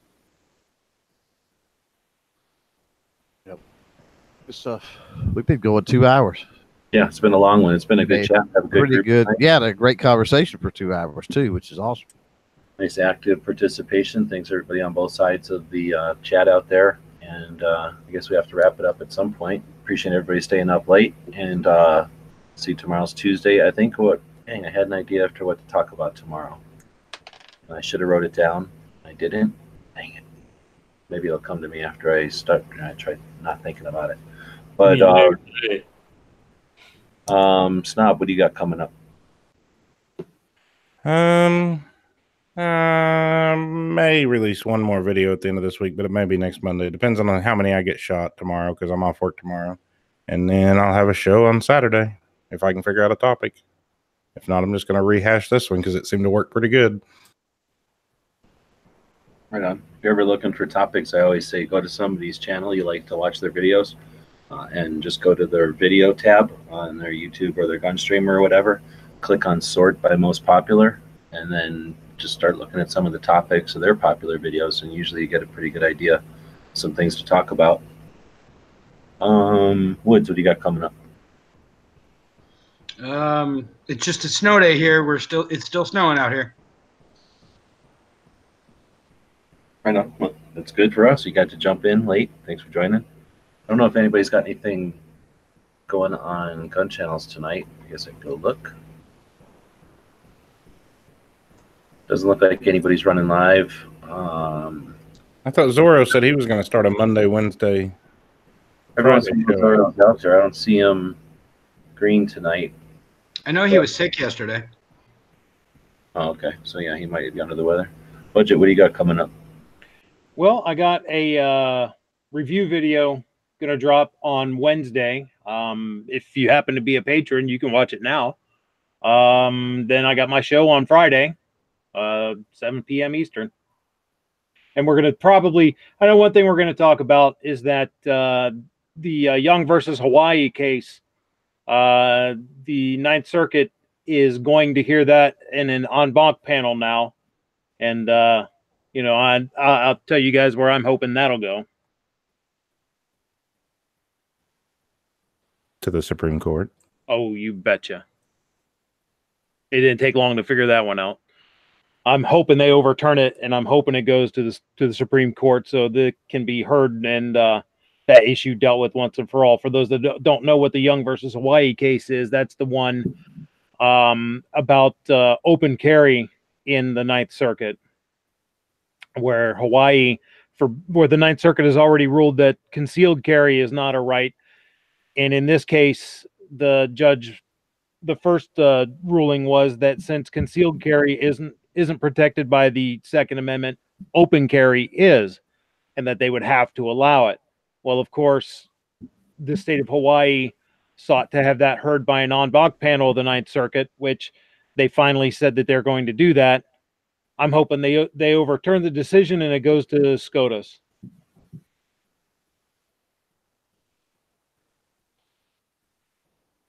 I don't know. The Ninth Circuit was the same ones that had Peruta, and SCOTUS refused to hear it.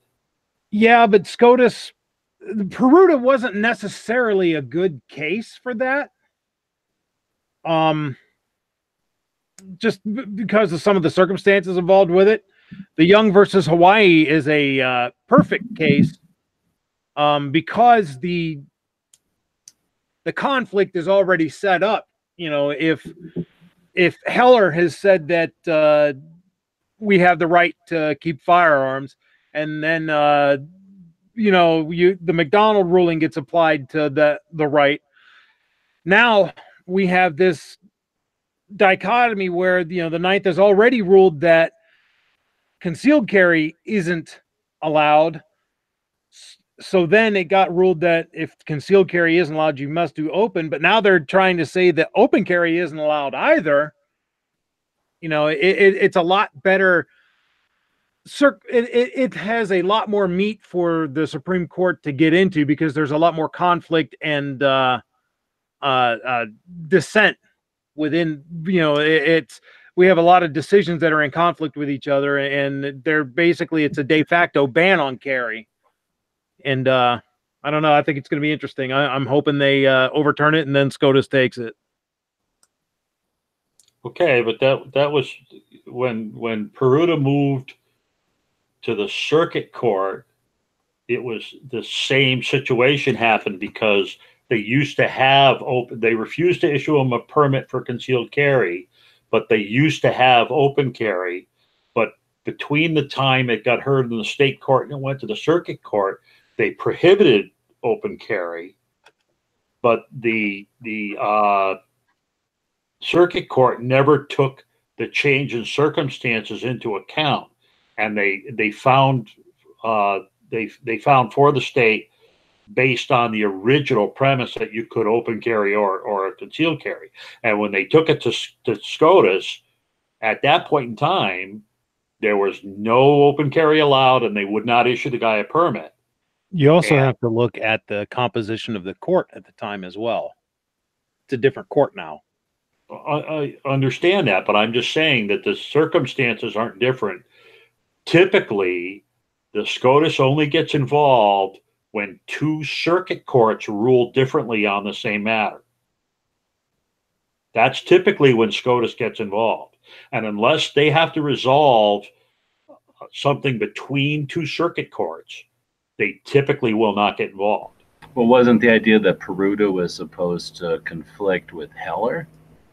Or was it McDonald? And that's why they thought they would have had the McDonald ruling was, yes, the Heller was people have the right to own firearms in their homes. McDonald's was they have the right to bear firearms on the outside. But McDonald never said how you had to be allowed to carry. It just said you had to be allowed to carry. And the Peruta case, that's why they thought Peruta would be like coming down on one side or the other of McDonald. Then, right, exactly, because they were not. Said, oh well, we're not gonna. We don't need to. Right. But I'm agree with Budget that we got to keep throwing stuff at them. I mean, I guess to some extent, they're not going to do anything by themselves. They need a case to act on. Right. I'm just trying to make the point that the purpose of SCOTUS typically is to resolve conflicts between the interpretation by the lower circuit courts. So right. You have to have one circuit court that's the reason that we had that big thing. I can't remember what the hell it was, where everybody was really concerned about how the circuit court here in the Northeast was going to react to the case, and they decided not to change the ruling, because if they had, it would have put them in it would have totally opposed something that happened on the West Coast, and then SCOTUS would have had to get involved. They wouldn't have had a choice. So instead, they said, no, we're not going to do this, and the circuit court decided not to reverse the ruling. So it's weird how the courts work together. SCOTUS is really, of course, for the Second Amendment, like that. Now, there are other cases where it goes right up to SCOTUS and they make precedent whether or not it's a circuit court thing or not.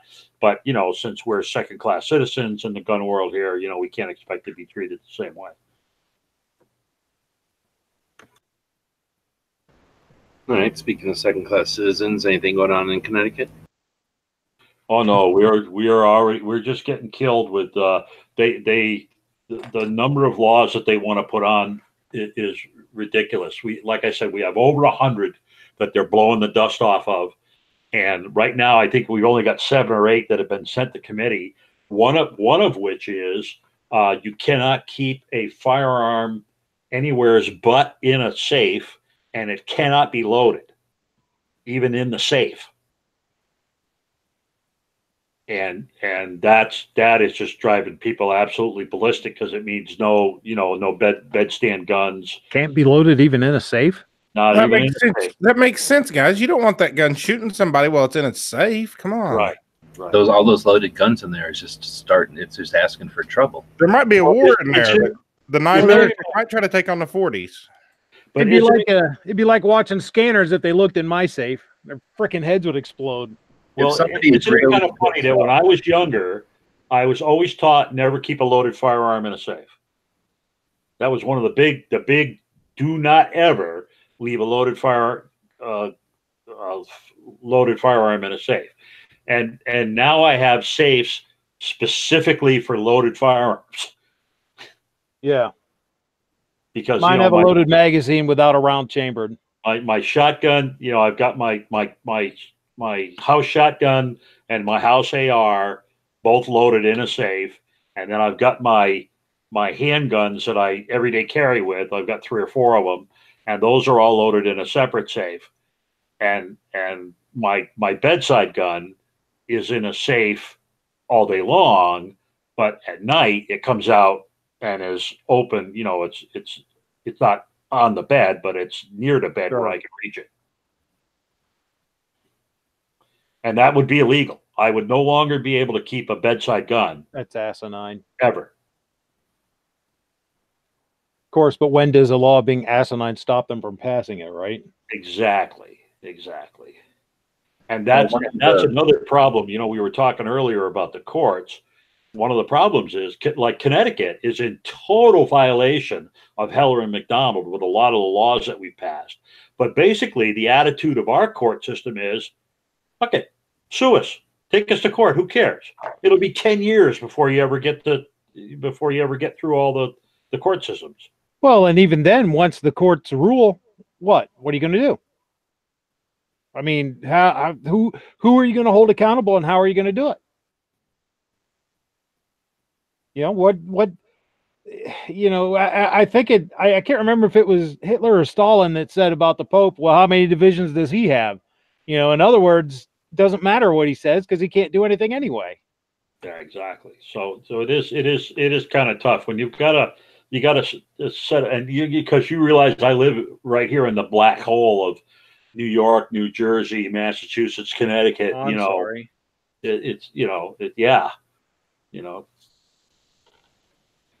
So I have the freedom of the rest of the country, but not around here. But I'm looking forward to Tulsa, so that'll be nice. And our local gun rights organization is having their big. They're having their big. What do you call it? Annual dinner at the end of this month. So I'm looking forward to that as well. Apparently, it was Stalin that said that, by the way. About how many divisions does the Pope have? Well, and it's Hitler gets all the shit, but Stalin killed more people. Oh, way more. So what are you gonna do? Well, you brought up Tulsa there, so we've been getting a lot of questions. We got to start getting ready for Tulsa. So we need to do that. So I don't know when somebody wants to maybe schedule a show or something, and we'll start getting the planning down. But we got all bunch of people that are sounding like they're going to be going in April. Well, if they're interested in the hotel from last April, they're interested in having us again. I don't know what kind of a deal they cut us, but I know they are interested again. Let's try to get together a rough estimate of how many and get with them.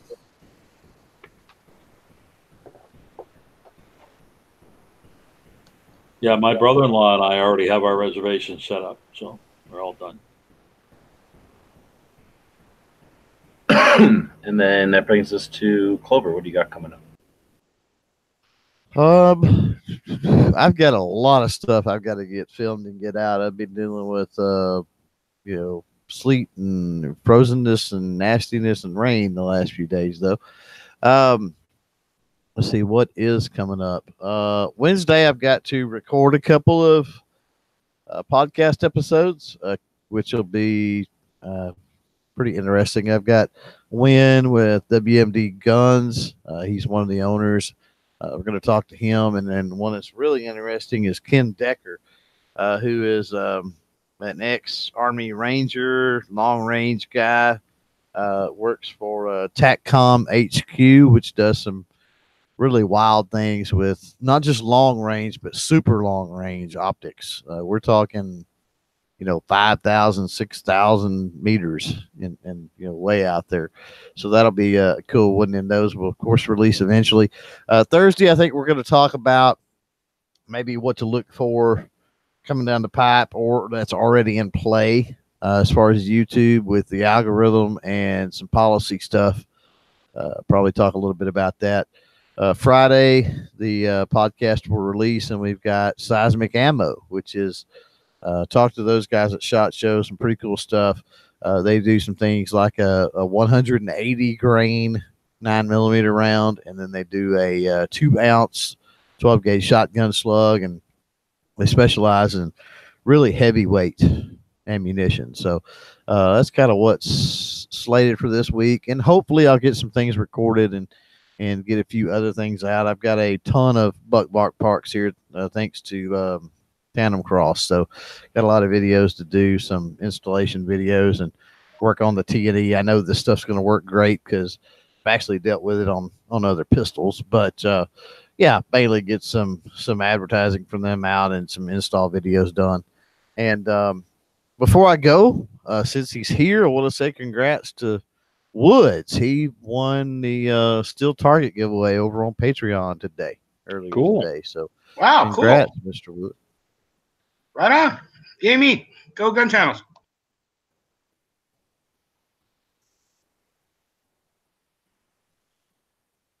Right on. So thanks everybody for watching and listening. A bunch of people stuck around till the end here. And let's see, you had a quote there from Stalin, and that made me think for some reason of this quote from World War II. I guess it's from World War I, excuse me. So we'll end it on that one tonight.